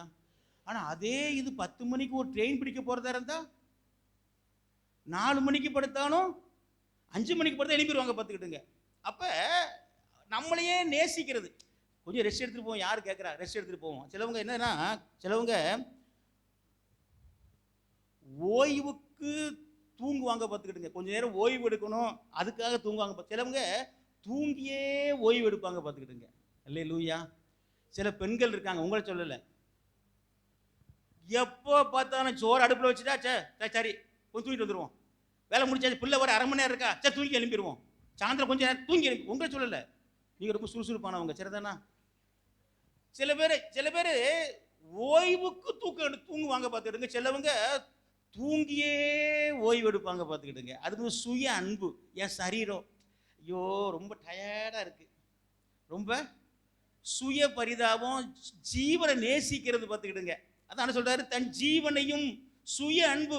ஐயோ என் உடம்பு, ஐயோ என் சரீரம், ஐயோ ஐயோன்னு சொல்லிட்டு உன்னையவே நீங்கள் நேசிக்கிறதுல இருந்து விடுதலை பெற வேண்டும் என்று ஆண்டவர் விரும்புகிறார். இதை தின்னா சத்து கூடிடும் பிரதர், இதை தின்னா அப்படி குடிக்கிற தப்புள்ள பார்த்துக்கிடுங்க. அதே குறிக்கோளா இருக்கக்கூடாது. அல்ல, இது தின்னாதான் உடம்புக்கு, இதை சாப்பிட்டாதான் உடம்புக்கு, இது போனாதான் உடம்புக்கு, இது போனாதான் நல்லது அப்படின்னு அதையே மேன்மைப்படுத்த அதையே பிடிச்சுக்கிட்டு அலைஞ்சிட்டோன்னு சொல்லி சொன்னா அது சீசனுக்குரிய அடையாளம் அல்ல. அல்லேலூயா. சிலவங்க சொல்லுவாங்க, நான் 5 மணிக்கு எழும்புறேன் பிரதர். ஒரு பிரதர் பார்த்தேன், ஒரு ஊழியக்காரர் பிரதர் பார்த்தேன் ஒரு தடவை. நான் 5 மணிக்கு எழும்பி அப்படி வாக்கிங்கு போய் அந்த பார்க்கில் உட்காந்துட்டு ஜோம் பண்ணிட்டு வந்துடுவேன். வாக்கிங்கில் போய் பார்க்கில் போய் உட்காந்து ஜோம் பண்ணாருன்னா தேவ பிரசனத்தை உணர முடியுமா? தேவ சத்தத்தை கேட்க முடியுமா? ஏன்னா அவருக்கு இந்த ஜெபத்தை நேரத்தை விட எது முக்கியமாயிருது? வாக்கிங், சரீரம் முக்கியமாயிருது. சரீரத்தை முக்கியத்துவப்படுத்த கூடாதுன்னு சொல்ல வரல, வாக்கிங் போகக்கூடாதுன்னு சொல்ல வரல. அதிகாலையிலே நம் தேவனுக்கு கொடுக்க வேண்டிய நேரத்தை கொடுத்து விட்டு அதை செய்ய வேண்டும். அல்லேலூயா. எனவே நம்முடைய நம்ம மேல உள்ள அன்பை நாம் எடுத்து விட வேண்டும். இந்த சுய அன்பு, எனக்கு நல்லா இருக்கணும், நான் நல்லா இருக்கணும், நான் நல்ல சேலை, நான் நல்ல சட்டை, நான் நல்ல பதவி, நான் நல்ல படிப்பு, நான் எனக்கு எனக்கு எனக்கு நம்மளை நாமையே நேசிக்கிற அந்த காரியத்திலிருந்து நாம் விடுதலை பெற வேண்டும் என்று ஆண்டவர் விரும்புகிறார். அல்லேலூயா. அதைத்தான் பார்க்கிறோம். தன் ஜீவனையும் வெறுக்காவிட்டால், தன்னுடைய உயிரையும் வெறுக்காவிட்டால், தன் சுய அன்பையும் வெறுக்காவிட்டால் எனக்கு சீசனாய் இருக்க மாட்டான். 2 காரியம் வசனத்தில் பார்த்தோம். 2 காரியம். ஒன்று, முதல் அன்பும் முதல் இடமும் ஆண்டவருக்கு கொடுப்பவன் சீசன். அல்லேலூயா.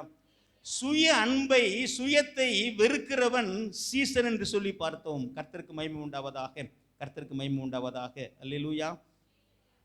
நம்ம நல்லா இருக்கிறதுக்கு நல்ல உணவு தேவைதான் பார்த்துக்கிடுங்க, நல்ல ஆகாரம் தேவைதான் பார்த்துக்கிடுங்க. நம்ம வாழ்கிறதுக்காக சாப்பிடணும். சிலவங்க சாப்பாட்டுக்காகவே வாழ்வாங்க பார்த்துக்கிடுங்க. இந்த கடை நல்லா இருக்கும், அந்த கடை நல்லா இருக்கும், இந்த கறி வச்சா நல்லா இருக்கும், இது நல்லா இருக்கும், எப்போ பார்த்தா நல்லா இருக்கிறதே சாப்பிடுவாங்க. ஒரு சாப்பாடை வச்சுட்டா முதல்ல வாயில் வச்சு உப்பு சரியில்லை, உரப்பு சரியில்லை, இப்படி சொன்னாலே சீசன் கிடையாது. அல்லேலூயா. நீ உனக்கு வயிற்றுல கொஞ்சம் இன்ஜின் ஓடி சத்து வர்றதுக்கு கொஞ்சம் சாப்பிடணும். என்னத்தையாவது அள்ளி போட்டு சாப்பிட்டு இடத்த காய்கறி போய்கிட்டே இருக்கணும். உப்பு சரியில்லை, உரப்பு சரியில்லை, எனக்கு அந்த கறி பிடிக்கும், இந்த கறி பிடிக்கும், அது பிடிக்கும், இது பிடிக்கும், இது பிடிக்கும், அது இதுன்னு வந்தா வாழ்க்கைக்காக சாப்பிடல, சாப்பாட்டுக்காகவே வாழ்றான். அல்லேலூயா. வீட்டில் யாருமே உரப்பு இல்லைன்னு சொல்றது தப்பு இல்லை, சொல்ல வேண்டிய பிறமா சொல்லணும். உரப்பு போட ரொம்ப நல்லா இருக்கும், கொஞ்சம் உரப்பு போடுன்னு சொல்லிட்டு உரப்பு இல்லை, அது எனக்கு பிடிக்காது, உப்பு சரியில்லாமல் இருக்கு, உப்பு எப்பவும் காட்ட முடியும் தெரியாது, இந்த டக்குன்னு அடிக்கிறாலே சீசன் இருக்கவே. அப்போ உங்கள் வீட்டுக்காரெல்லாம் சீசனா இல்லையான்னு இப்பவுமே நிதானிச்சிருப்பீங்க, அப்படித்தானே? கர்த்தருக்கு தோத்திரம். வாழ்றதுக்காக சாப்பிடுறத தவிர சாப்பாட்டுக்காகவே வாழ்ந்துடக்கூடாது. அல்லேலூயா. அல்லேலூயா. சில ஆட்களை பார்த்தீங்கன்னா காலையில் எழும்பி அவங்க ட்ரெஸ்ஸை மாற்றி மேக்கப் போடுறதுக்கு கிட்டத்தட்ட 2 மணி நேரம் ஆகும் பார்த்துக்கிடுங்க. குளிச்சு எடுத்து வாங்கி மேக்கப் போட்டு எடுத்து பவுடரை போட்டு எடுத்து வாங்கி 2 மணி நேரம். எத்தனை அதிகாரம் வாசித்தீங்க பிரதர்? இன்னைக்கு டைம் ஆகி போச்சு பிரதர், அதனால நான் ஒரு பாதி அதிகாரம் வாசித்தேன் பார்த்துக்கிடுங்க, ஒரு 10 வசனம் வாசித்தேன் பார்த்துங்க. எவ்வளோ ஜெபம் பண்ணீங்க? 3 நிமிஷம் ஜெபம் பண்ணேன். எவ்வளோ மேக்கப் போட்டீங்க, எவ்வளோ அலங்காரம் படுத்தி, எவ்வளோ ட்ரெஸ் கொடுத்தீங்க? 2 மணி நேரம் ஆச்சு பிரதர். சாப்பாட்டுக்கு நான் இப்போ மெதுவாக தான் சாப்பிடுவேன் பிரதர், ஒரு நேரம் சாப்பிட 3/4 மணி நேரம் ஆகும் பிரதர். நல்லது, மெதுவாக சவிச்சு சாப்பிடுங்க. ஆண்டருக்கு எவ்வளோ நேரம் கொடுத்தீங்க? அதுதான் நேரம் இருக்க மாட்டேங்க பிரதர். அப்போ ஒழுங்கிட்டு போய் இருப்போம், சாப்பாடை ஒழுங்கு. நான் சவுச்சு சாப்பிட்டாதான் ஜீரணமாகுமா, உடம்புக்கு நல்லது சாப்பிடு. 3/4 மணி நேரம் அதுக்கு கொடுத்தீன்னு சொல்லி சொன்னா ஆண்டவருக்கு ஒரு 1/2 மணி நேரமாவது கொடுக்க கூடாதா? இப்படி இருந்தா நல்லது, இப்படி இந்த உணவு சாப்பிட்டா நல்லது, நல்லதுதான், தப்புன்னு சொல்லலை, எல்லாமே கடைபிடிங்க. ஆனா இதற்கு முக்கியத்துவம் அல்ல, ஆண்டவருக்கு முக்கியத்துவம், ஆண்டவருடைய பணிகளுக்கு முக்கியத்துவம், தேவனுடைய ராஜ்யத்திற்கு முக்கியத்துவம். ஸோ இப்படி கொடுப்பவன் தான் சீசன் என்பதை நாம் மறந்துவிடக்கூடாது. அல்லேலூயா, அல்லேலூயா. கர்த்தருக்கு மகிமை உண்டாவது. முதல் வசனத்தை நாம் பார்த்தோம். என்ன பார்த்தோம் என்று சொன்னால், அவரை காட்டிலும் நாம் யாரையாவது நேசிப்போம் என்று சொன்னால் சீசன் கிடையாது. எனவே முதல் அன்பும் முழு அன்பும் முதல் இடமும் ஆண்டவருக்கு கொடுக்க வேண்டும். அதே வசனம் சொல்லுகிறது, நம்மை நேசிப்பதில் இருந்தும் விடுதலை பெறுவோம் என்று சொன்னால் நாம் சீசனாக இருப்போம். அல்லேலூயா. இரண்டாவது ஒரு காரியம் வாசிப்போம் என்று சொன்னால் வசனம் 27 வாசிப்போம். தன் சிலுவையை சுமந்து கொண்டு எனக்கு பின் செல்லாதவன் எனக்கு சீசனாக இருக்க மாட்டான். சிலுவைனாலே யாருக்காவது விருப்பம் இருக்குமா, இருக்காதா? சிலுவைனா யாரெல்லாம் விரும்புகிறா? நான் கை தூக்க மாட்டேன், பார்த்துக்கிடுங்க. சிலுவைனாலே யாருக்குமே விருப்பம் இருக்காது, பார்த்துக்கிடுங்க. ஆண்டவர் என்ன சொல்றாருன்னா, தன் சிலுவையை எடுத்துக்கொண்டு சுமந்து கொண்டு எனக்கு பின் செல்லாதவன் எனக்கு சீசனா இருக்க மாட்டான். ஆண்டவர் அனுமதிச்ச பாதையில சந்தோஷமா போகணும். அல்லேலூயா. சிலவங்க சொல்லுவாங்க, இருந்து இருந்து ஏன் தாயி உனக்கு போய் கட்டி கொடுத்துருக்கா பாரு அப்படின்னு சொன்னாலே சிக்கல். அன்னைக்கு ஒரு இதுக்கு போயிருந்தேன், திருச்செந்தூருக்கு போயிருந்தேன், ஜாமான் வாங்கிறதுக்கு போயிருந்தேன். அந்த ஒரு ஆம்பளையால் அந்த அம்மா வந்து தாறுமாறா பேசுது, அசுத்த வார்த்தைலாம் போட்டு பேசிச்சு.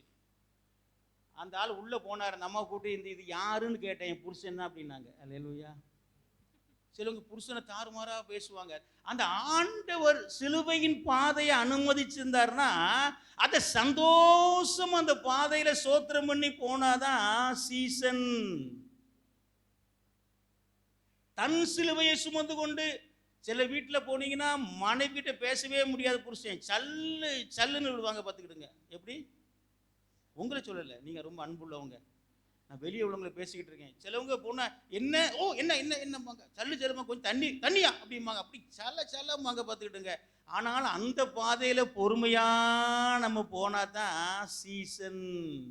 நமக்கு கொடுக்கப்பட்டிருக்கிற குடும்பத்தை, சில சொல்லுவாங்க குடும்பத்தெல்லாம் புறம்ப தள்ளிடணும் பிரதர், அதெல்லாம் கவனிக்க கூடாது பிரதர். முதல்ல ஆண்டவர் தான், ஆண்டவரை முதல்ல வச்சுக்கிட்டு இவங்களையும் சுமந்துக்கிட்டு தான் ஆண்டவரை பின்பற்ற வேண்டும்.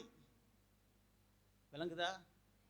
நமக்கு ஒரு அடங்காத பிள்ளை இருக்கும், கீழ்ப்படியாத பிள்ளை இருக்கும், சுகவீனமான ஒரு பிள்ளை இருக்கும், அடங்காத ஒரு மனைவி இருப்பா, அடங்காத ஒரு கணவன் இருப்பான். ஒருவேளை குடிக்கிற கணவனா இருக்கலாம், பண தாறுமாறா செலவு பண்ற ஒரு கணவனா இருக்கலாம். நம்மளை வந்து அடிக்காத குறையா அடிக்கிற மாமியாரும் இருப்பாங்க. அல்லேலூயா. மாமியார்னா எல்லாருக்கும் சந்தோஷமா தான் இருக்கு, இப்படித்தானே? யாருக்கெல்லாம் மாமியார் இருக்காங்களோ தெரியல, இருந்தாலும் நம்மளை அடிக்காத குறையா அடிக்கிற மாமியாரும் இருப்பாங்க. ஆனாலும் சோத்திர ஆண்டவரே சோத்திர ஆண்டவரே சோத்திர ஆண்டவரேன்னு சொல்லிட்டு முறுமுறுப்போடு அல்ல, சந்தோஷத்தோடு நம்ம ஆண்டவரை பின்பற்றுவோம் என்றால் நாம் சீசர்களாக இருப்போம். அதுதான் ஆண்டவர் சொல்றாரு, தன் சிலுவையை எடுத்துக்கொண்டு. மரத்தில் ஒரு சிலுவையை பண்ணி தோலில் வச்சுக்கிட்டு போறதில்லை, செயினில் ஒரு பெரிய சிலுவையை போட்டு சுமந்துக்கிட்டு போறதில்லை.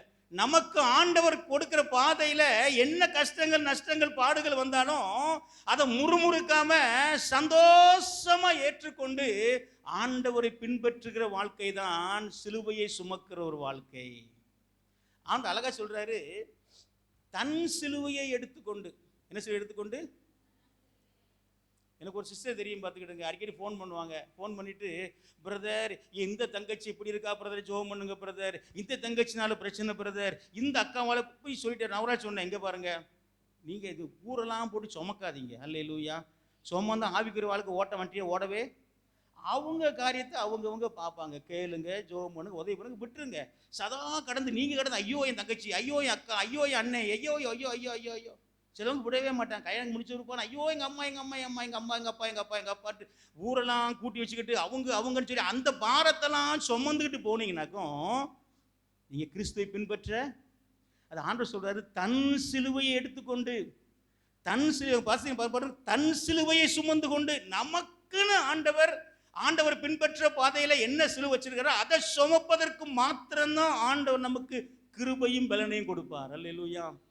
அநேகர் ஊர்ல உள்ள சிலுவையெல்லாம் தூக்கி மேல வச்சுக்கிட்டு ஐயோ சுமக்க முடியல, எங்க வரும் கிருபை? வராது. நமக்குன்னு நியமிக்கப்பட்டிருக்கிற பாதையில கொடுக்கப்படுகிற பாரங்களை சுமப்பதற்கு ஆண்டவர் கூடவே இருப்பார். அல்லேலூயா.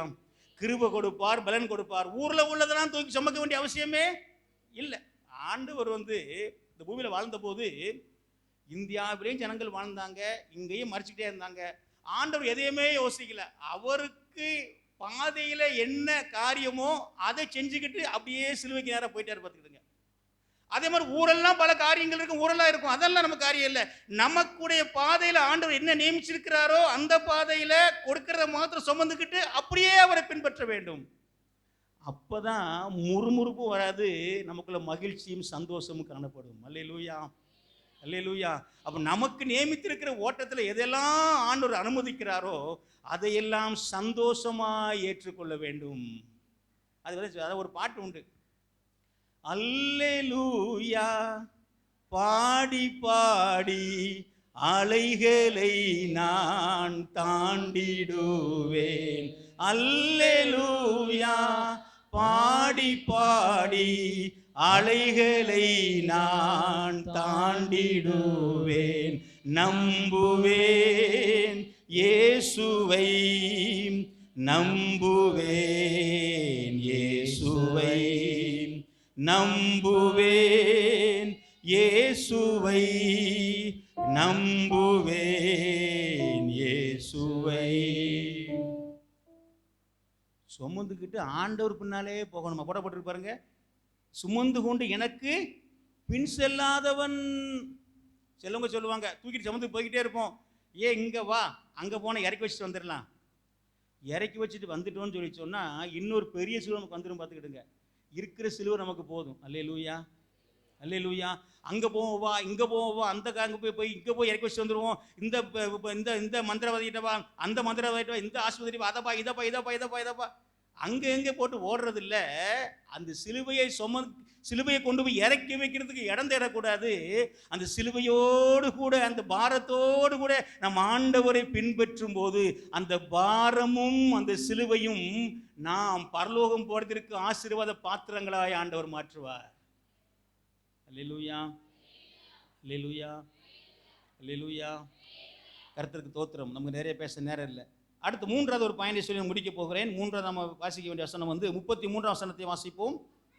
அப்படியே உங்களில் எவனாகிலும் தனக்கு உண்டானவைகளை எல்லாம் வெறுத்து விடாவிட்டால் அவன் எனக்கு சீசனாக இருக்க மாட்டான். முதல்ல பார்த்தோம், முதல் அன்பும் முழு அன்பும் முதல் இடமும் ஆண்டவருக்கு கொடுக்க வேண்டும். நம்மை நாமே நேசிப்பதிலிருந்து ஒரு விடுதலை பெற வேண்டும். இது ஒரு சீசன்.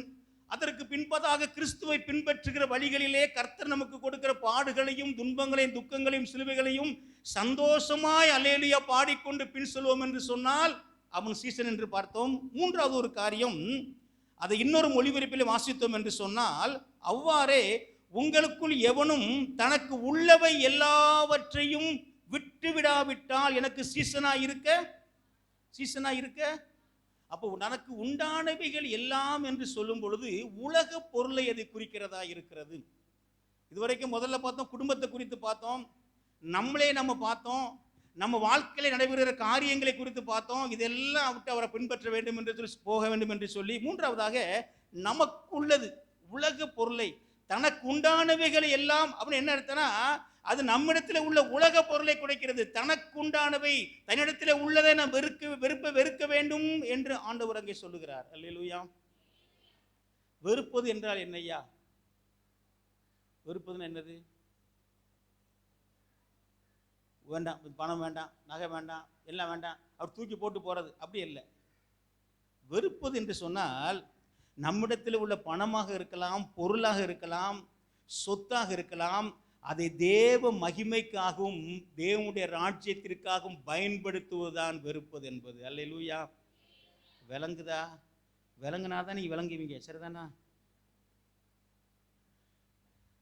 நான் உங்களை யாரையும் குற்றப்படுத்தக்கூடிய பேசல, பார்த்துக்கிடுங்க. என்ன சிஸ்டர் செயினை கலத்திட்டீங்க? ஆமா கலத்திட்டேன். செயின் எங்க இருக்கு? லாக்கர்ல இருக்கு. எங்க இருக்கு? யாரை குற்றப்படுத்தக்கூடிய பேசல, வசனத்தை பேசிக்கிட்டு இருக்கேன். நீங்க தப்பா நினைக்க கூடாது. குற்றப்படுத்துறதுடைய வேலை கிடையாது, வசனம் பேசுறது என்னுடைய வேலை. லாக்கர்ல வைக்கிறது ஒண்ணுதான், கழுத்து எடுக்கிறதும் ஒண்ணுதான். ஆண்டவர் சொன்ன, ஆண்டவருக்காக தான் விடுறேன்னு சொல்லி சொன்னோம்னா, அந்த விடுகிற காரியத்தின் நிமித்தமாய் தேவ நாமம் மகிமைப்பட வேண்டும், தேவனுடைய ராஜ்யம் கட்டப்பட வேண்டும். அல்லேலூயா. அதான் ஆண்டவர் சொல்றாரு, தனக்குரியது எல்லாவற்றையும் வெறுக்காவிட்டால் என்னைக்குமே நம்ம கிட்ட இருக்கிற பணத்தை, பொருளை, சொத்தை சரியா நம்ம கையால தெரியலேன்னு சொன்னா அது நம்மை கொன்றுவிடும். மனதோட பார்த்துக்கிடுங்க.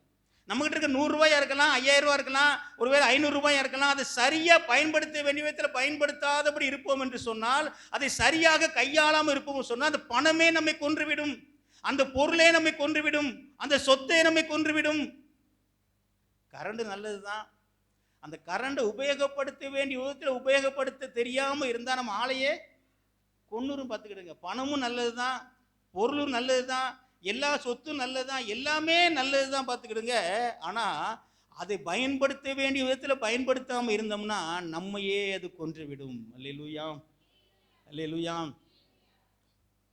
அவர் என்ன சொல்றாருன்னா, எப்பா பணம் தேவைதாப்பா, பொருள் தேவை, சொத்து தேவைதான். ஆனால் நீ குமிச்சுக்கிட்டே இருந்தீன்னா சீசனா இருக்க முடியாது. ஒரு பிரதர் குறித்து கேள்விப்பட்டேன்னா, அவர் எஸ்பி அக்கௌண்ட்ல பணம் போட்டு வச்சிருப்பாரு. அந்த பணத்தை போய் எடுத்துட்டாருன்னு சொல்லி சொன்னா, நான் பேங்க்ல கடன் வாங்கியிருக்கேன் பாரான். என்ன சொல்லுவாரான்? விளங்கலையோ? பேங்க்ல பணம் ஒரு 1000 ரூபாய் போட்டு வச்சிருக்கிறாரு. ஒரு 500 ரூபாய் செலவுக்கு போய் எடுத்துட்டாருன்னா, நான் பேங்க்ல கடன் வாங்கியிருக்கேன், திரும்ப நிறைய உள்ள கொண்டு போய் போடணும். இந்த பணத்தை குவிச்சு வைக்கிறது, பணத்தை சேர்த்து வைக்கிறது, பொருளை சேர்த்து வைக்கிறது, இப்படியே சேர்த்து வைக்கிறதே நம்முடைய வேலையா இருந்துச்சுன்னா சீசனா இருக்கவே. ஐயா, நாங்கள் அன்றாடு காட்சிகள் ஐயா, நாங்கள் அப்பப்போ உங்களை மாதிரி தான், நான் எல்லாரும் சேர்ந்து அப்படி தான் இருக்கிறோம். எங்ககிட்ட போய் இதை பற்றி பேசுகிறீங்களா ஐயா? 5000 ரூபாய் சேர்த்து வச்சாலும் ஆபத்து தான், 50 ரூபாய் சேர்த்து வச்சாலும் ஆபத்து தான். அல்லேலூயா. ஒரு பாட்டில் குடித்தாலும் விஷம் தான், ஒரு துணி சாப்பிட்டாலும் எங்ககிட்டலாம் அவ்வளோ எச்ச பணம் இல்லை. 50 ரூபாய் இருந்தாலும் அந்த 50 ரூபாய் மேல இருக்கிற கண்ணோட்டம் எப்படி இருக்கிறது என்று ஆண்டவர் பார்க்கிறார். 5 லட்சம் ரூபாய் கண்ணோட்டம் மட்டும் இல்ல, 50 ரூபாய் பைக்குள்ள இருந்தாலும் அந்த 50 ரூபாய் மேல என்ன கண்ணோட்டத்துல நம்ம இருக்கிறோம், சிந்தையில இருக்கிறோங்கிறத ஆண்டவருடைய கண்கள் பார்த்து கொண்டிருக்கிறது. இயேசு இந்த பூமியில இருந்த போது ஒரு ஆள் அவன்கிட்ட வந்தான், ஒரு ஆள் ஆண்டவர்கிட்ட வந்தான். அவன் சொன்னான், என்ன சொன்னான்னாக்கும், ஆண்டவரே நீர் எங்க போனாலும் உம்மை பின்பற்றி, லூக்கா 5:9-57 வாசிக்கிறோம், நான் எங்க போனாலும் உம்மை பின்பற்றி வருவேன் ஆண்டவரே. அது இயேசு என்ன சொன்னாரு? 58 வாசி. அதற்கு இயேசு, நரிகளுக்கு குழிகளும் ஆகாயத்து பறவைகளுக்கு கூடுகளும் உண்டு, மனுஷகுமாரனுக்கோ தலை சாய்க்க இடமில்லை. அப்ப என்ன அர்த்தம்னா, நீ வீடு இல்லாம அலையணும் அப்படிங்கிறது அல்ல. நான் வீடு இல்லாம இருக்கேன், நீ வீடு இல்லாம இருக்க, நான் அவசியம் அப்படி இல்லை. நீ என்னை பின்பற்றி வருவாய் என்று சொன்னால், நீ வீடு மேலையும் காரு மேலையும் பொருள் மேலையும் உன் கண்ணு போகக்கூடாதுப்பா. கொடுத்தா வாங்கிக்க, இல்லைன்னா பின்னால வந்துகிட்டே இருக்கணும் அப்படிங்கிறாரு. அல்லேலூயா, அல்லேலூயா. ஆண்டவர் கொடுத்தா சோத்திரம் பண்ணி அனுபவிக்கலாம். ஆனா இல்லாத பொருள் மேல கண்ணை ஏன் பறக்க விடுவானேன், இல்லாத பொருள் மேல ஏன் யோசிப்பான்? அதை ஆண்டவர் சொல்றாரு, எப்பா எனக்கு தலை சாய்க்க இடம் கிடையாது, எனக்கு வீடு கிடையாது, நான் பரதேசி, என்னை மாதிரி வாழ்க்கை வாழ்ந்தா வரும்போது ஏதாவது கிடைச்சா அனுபவிச்சுக்க, நானும் போய்கிட்டே இருப்பேன். நல்ல வீடு கிடைக்கும், படுத்து தூங்குவேன், அடுத்து தின்ன கிடைக்கும், படுத்து தூங்குவேன், நல்லா விருந்து வைப்பாங்க, சாப்பிடுவேன், சிலர் பசியா இருக்கும், சாப்பாடு வாங்க ஊருக்கு அனுப்புவேன், அப்பந்தான் கிடைக்கும், ரொட்டி தான் கிடைக்கும், எப்படினாலும்ப்பா அதுதான்ப்பா வாழ்க்கை. அப்படின்னா என் பின்னால வா, நீ தான் என் சீசன் என்று ஆண்டவர் சொல்லுகிறார். அல்லேலூயா, அல்லேலூயா. இன்னொருத்தன் இயேசுகிட்ட வர்றான். நீங்க பார்த்தீங்கன்னா மத்தேயு சுவிசேஷம் 10:17 வாசித்தீங்கன்னா, இன்னொருத்தன் வர்றான். நித்திய ஜீவனை சுதந்தரிப்பதற்கு ஆண்டவரே நான் என்ன செய்ய வேண்டும் என்று கேட்கிறான். ஆண்டவர் சொல்றாரு நீ அந்த கற்பனைகள் எல்லாம் கை கொள் அப்படிங்கிறாரு. அவன் சொல்றான், நீங்க 20 மார்க் 10:20 வாசித்தீங்கன்னா, சிறு வயது முதல் இவைகளெல்லாம் கை கொண்டிருக்கிறேன்னு சொல்றான் பார்த்துக்கிடுங்க.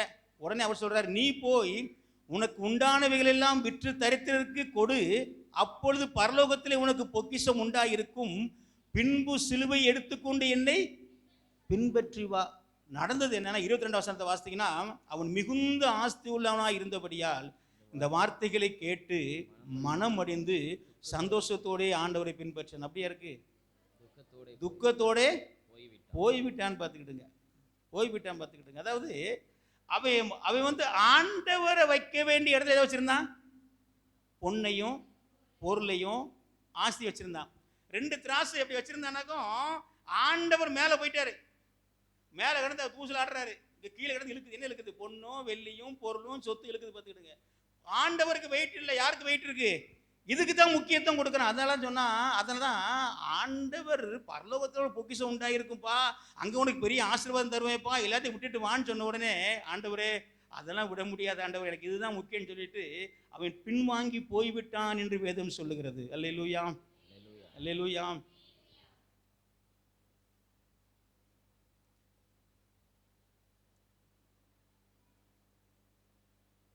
இந்த பூமியில பொக்கிஷங்களை சேர்த்து சேர்த்து சேர்த்து சேர்த்து வச்சுக்கிட்டே இருந்தோம்னா பரலோகம் போகிறது கொஞ்சம் கஷ்டம்தான் பார்த்துக்கிடுங்க. அல்லேலூயா. எங்ககிட்ட எங்கேயா பொக்கிஷம் இருக்கு? 5 ரூபாயா 10 ரூபாயா இருக்கலாம், சேர்த்து சேர்த்து சேர்த்து சேர்த்து வச்சுக்கிட்டே இருந்தோம்னா பரலோகம் போகிறது, பரலோகம் போகிறது. சரி, உங்களை பார்த்து கேட்க, சேமிக்கலாமா சேமிக்க கூடாதா? சேமிப்புன்னு தெரியாதோ? எப்படி சொல்கிறது? சேவிங்ஸ் சில உண்டியலில் போடுவாங்க, 10 ரூபா 20 ரூபா போட்டு போட்டு வச்சுக்கிட்டே இருப்பாங்க பார்த்துக்கிட்டுங்க. அப்படி போட்டு வைக்கலாமா வைக்கக்கூடாது? சில சொல்லுவாங்க, நான் என் பையனுக்கு கல்யாணம் பார்த்துக்கிட்டுங்க, மேரேஜ் டைமில் ஒரு ஆள்கிட்ட பேசிக்கிட்டு இருந்தேன். அவர் சொன்னார், உங்கள் மகனுக்கு நீங்கள் தாலிக்கு தங்கெல்லாம் வாங்கி வைக்கலையா அப்படின்னு கேட்டார். அப்போது எனக்கு என்னென்ன புதுசாக ஒரு ஐடியா இருந்துச்சு பார்த்துக்கிட்டுங்க. பொம்பளை பிள்ளை பிறந்தாலும் தங்க வாங்கி வச்சிடுறாங்க, ஆம்பளை பிள்ளை பிறந்தாலும் தங்க கட்டியாக தாலிக்கு அப்பவுமே வாங்கி வச்சிடுறாங்களாம், சின்ன பிள்ளைய வாங்கி வச்சிடுறாங்களாம். புதுசாக இருந்துச்சு எனக்கு, அது சிந்தை கெட்டாத ஒரு காரியம். அப்படி ஞானமாக செய்வாங்க. அல்லேலூயா. 22 வயசுல டம்முன்னு ஒரு பைக்கில் போயிடுவான், ஆக்சிடென்ட்ல போயிடுவான் பார்த்துக்கிட்டுங்க. தாலிக்கு தங்க எங்கே இருக்கும்? வீட்டில் தான் இருக்கும். சேமித்து வைப்பது தவறா சரியா? இதை பேசி முடிக்க போகிறோம். அண்ணன் வந்துட்டாங்க, இப்போ அடுத்து நடத்துவாங்கள. வேதம் சொல்லுவது என்ன அப்படின்னா, சேமித்து வைப்பதை வேதம் அங்கீகரிக்கவில்லை, ஏற்றுக்கொள்ளவில்லை. அல்லேலூயா. நாளைய தினத்தை குறித்து கவலைப்படாதே என்றுதான் வேதம் சொல்லுகிறது. உண்மையா இல்லையா? நம்ம அப்படியே கொஞ்சம் கொஞ்சமாக பணத்தை போட்டு போட்டு வைக்கிறது ஏன் தெரியுமா? நாளைக்கு நாளைக்கு பின்னால பிள்ளைக்கு அப்படின்னு ஆகிறது பார்த்துக்கிட்டுங்க. ஆண்டவர் என்ன சொல்றாரு? உங்கள் பொக்கிஷங்களை இங்கே சேர்த்து வைக்க, உங்க பொக்கிஷங்களை இங்க சேர்த்து வைக்க வேண்டாம். இங்க பூச்சியும் வரும், திருடை வருவான், கல்லை வருவான். உங்க பொக்கிஷங்களை அங்க சேர்த்து வைங்க. உங்க பொக்கிஷம் எங்க இருக்கும் அங்கதான் உங்க இருதயம். அல்லேலூயா. அன்றன்றுள்ள ஆகாரத்தை நீர் இன்றைக்கு எங்களுக்கு தாரும். வீட்டில் நல்லா 2-3 கூட்டு வச்சு சாப்பாடு ஃபுல்லாக இருந்துட்டு வச்சா ஜோம் அப்படி ஜோம் பண்ணுவோம் நம்ம பண்ண மாட்டோம். ஒன்றுமே வீட்டில் இல்லாமல் தான் காலையில் ஜோம் பண்ணுவோம். ஆண்டவர் இன்னைக்குள்ள ஆகாரத்தை எனக்கு இன்றைக்கு தாரும் ஆண்டவரேன்னு ஜோம் பண்ணுவோம். ஆண்டவர் அப்படித்தான் சொல்லி கொடுத்துருக்கிறார். அன்றன்றுள்ள ஆகாரத்தை இன்று எங்களுக்கு. அந்த ஏழை விதவி ஒருத்தி இருந்தா பார்த்துக்கிடுங்க, அவ சேமிப்பே கிடையாது. ஜீவனுக்கு சாப்பிட்டு உயிர் வாழ்றதுக்கு இருந்த பணத்தையும் கொண்டு போய் உள்ள போட்டுட்டா. அவளை ஆண்டவர் ரொம்ப உயர்வா பேசினார் பார்த்துக்கிடுங்க. ஆனா ஒருத்தன் சேமிச்சு வச்சான், களஞ்சியத்தை பெருசா கட்டுவேன்னா அவனை பார்த்து ஆண்டவர் சொன்னாரு, மதிகேடனேன்னு கூப்பிட்டாரு. அல்லேலூயா. நீ உனக்குன்னு சேமித்து வச்சுக்கிட்டே இருக்கிறியா, சேமித்து வைக்கிறியா, நீ மதிகேடன், யூ ஆர் எ ஃபூல் அப்படின்னு சொல்றாரு பார்த்துக்கிட்டுங்க. அல்லேலூயா, அல்லேலூயா. அப்போ நீங்கள் உங்ககிட்ட வர்றத உங்களுக்கு பயன்படுத்துங்க, சித்தத்தைப்படி பயன்படுத்துங்க. மீதி இருக்கிறத தேவ மகிமைக்கும் தேவனுடைய ராஜ்யத்திற்குமாக நீங்கள் பயன்படுத்துங்கள். அல்லேலூயா. என்னக்கிட்ட வாழ்க்கையெல்லாம் நோ சேமிப்பு, நோ டெபாசிட். அல்லேலூயா. ரிட்டையர் ஆனேன், பேங்க் மேனேஜர் ஃபோன் போட்டாங்க. ஃபோன் போட்டுக்கிட்டு நீங்கள் இந்த டெபாசிட்லாம் பண்ணி வைக்க எங்கள் பேங்கில் பண்ணி வைக்கலாம், வைப்போம். பேங்க் மேனேஜரை பார்த்து நீங்கள் ஏதாவது டெபாசிட் பண்ணலாமேனாரு. பண்ணுவோம், எல்லாம் கொடுத்து முடிச்சு வந்தால் மிச்சம் இருந்தால் பண்ணுவோம். அல்லேலூயா, அல்லேலூயா. No deposit, no savings. வாங்குகிறோம், போகிறோம், வாங்குகிறோம், செலவு பண்ணுறோம், ஒன்றும் குறைவில்லை. கர்த்தர் நடத்துகிறாரு, தெளிவாக நடத்துகிறார், போயிட்டு இருக்கும். இப்படிப்பட்ட வாழ்க்கை வாழும் பொழுது நாம் கிறிஸ்துவின் சீசர்களாய் நாம் இருப்போம். அல்லேலூயா, அல்லேலூயா. சேர்த்து வைப்பதே குறிக்கோளாய் இருந்து கொண்டு இருப்போம் என்று சொன்னால் தேவனுடைய பார்வையிலே நாம் சீசர்களாய் இருக்க மாட்டோம் என்பதை நம்முடைய வாழ்க்கையிலே நாம் மறந்து போகக்கூடாது. அல்லேலூயா.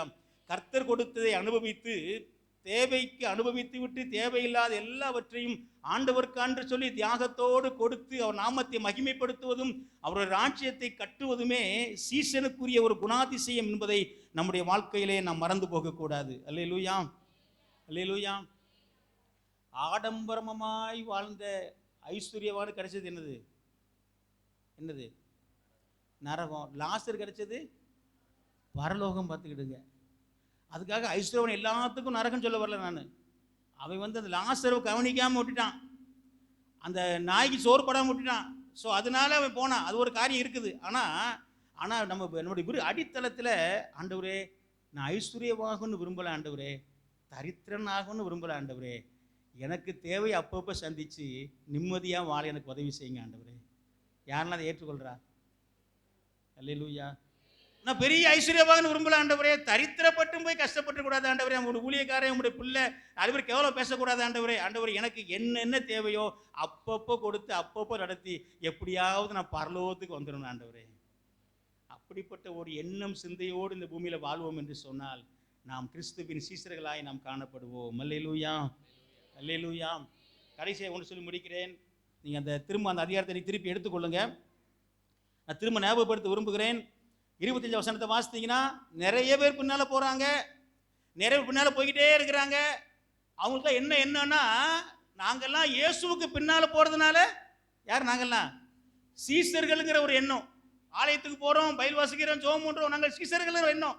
அவங்கள பார்த்து ஆண்டவர் சொல்கிறார், எப்பா நீ முதல் அன்பும் முதல் இடமும் எனக்கு கொடுத்தா தான் நீ சீசன்.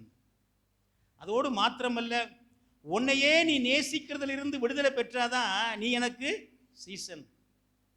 உன்னை நான் நியமிக்கிற பாதையிலே போகும் பொழுது வருகிற சிலுவையெல்லாம் சுமந்து சந்தோஷத்தோடு என்னை பின்பற்றி வருவாய் என்றால் நீ தான் எனக்கு சீசன். அதோடு மாத்திரமல்ல, உனக்கு உண்டானவைகள் எல்லாம் நீ வெறுத்து விட்டால் எனக்கு நீ சீசனாக இருப்பாய். இப்படியெல்லாம் இருந்தால் தான் எனக்கு சீசனுப்பா. அதனால உட்காந்து கணக்கு பாரு அப்படிங்கிற ஆண்டவர். உட்காந்து கணக்கை பாரு, முடியுமா தியானிச்சு பாரு. முடியலையா இப்போவுமே நின்னுக்க அப்படிங்கிறாரு. நிற்காம நீ கூடயே வந்துகிட்டு இருக்கிற, நானும் சீசன் வந்துகிட்டே இருக்கிற. ஆனா சீசனுக்குரிய குணாதிசயம் இல்லைன்னா சாரம் இல்லாத உப்புப்பா. நீ ஒண்ணுக்குமே உதவ மாட்ட, நீ பரலோகத்துக்கும் வர மாட்ட, எனக்கும் பிரயோஜனப்பட மாட்ட, உப்புக்கு சப்பானியா பின்னால வந்துகிட்டே இருப்ப. அதனால நீ யோசித்து பார்த்து இப்பவுமே காது இருந்தா நீ கேட்டு மனம் திரும்பு என்று ஆண்டவர் அங்கே சொல்லுகிறார். அல்லேலூயா.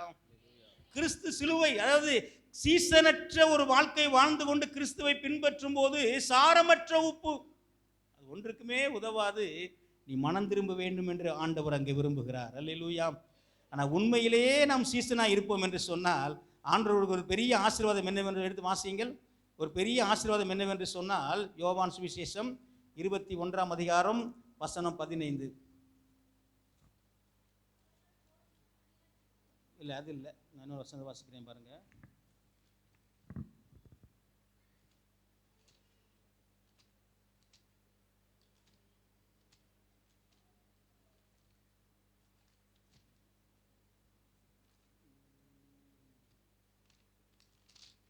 யோவான் 17:24 வாசிங்க. 17:24.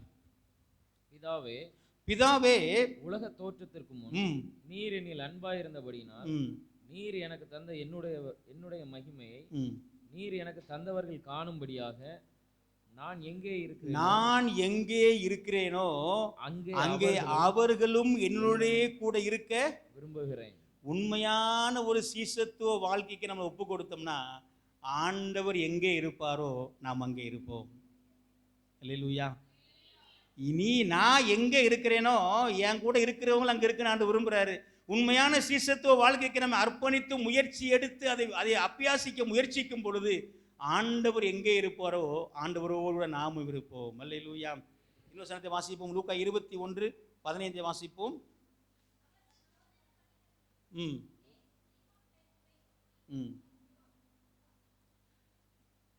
யோனாவின் குமாரனாகிய சீமோனே, இவர்களிலும் அதிகமாக இடத்திலே அன்பாய் இருக்கிறாயா என்றார். அதற்கு அவன், ஆம் ஆண்டவரே, உம்மை நேசிக்கிறேன் என்பதை அறிவீர் என்றான். அல்லேலூயா.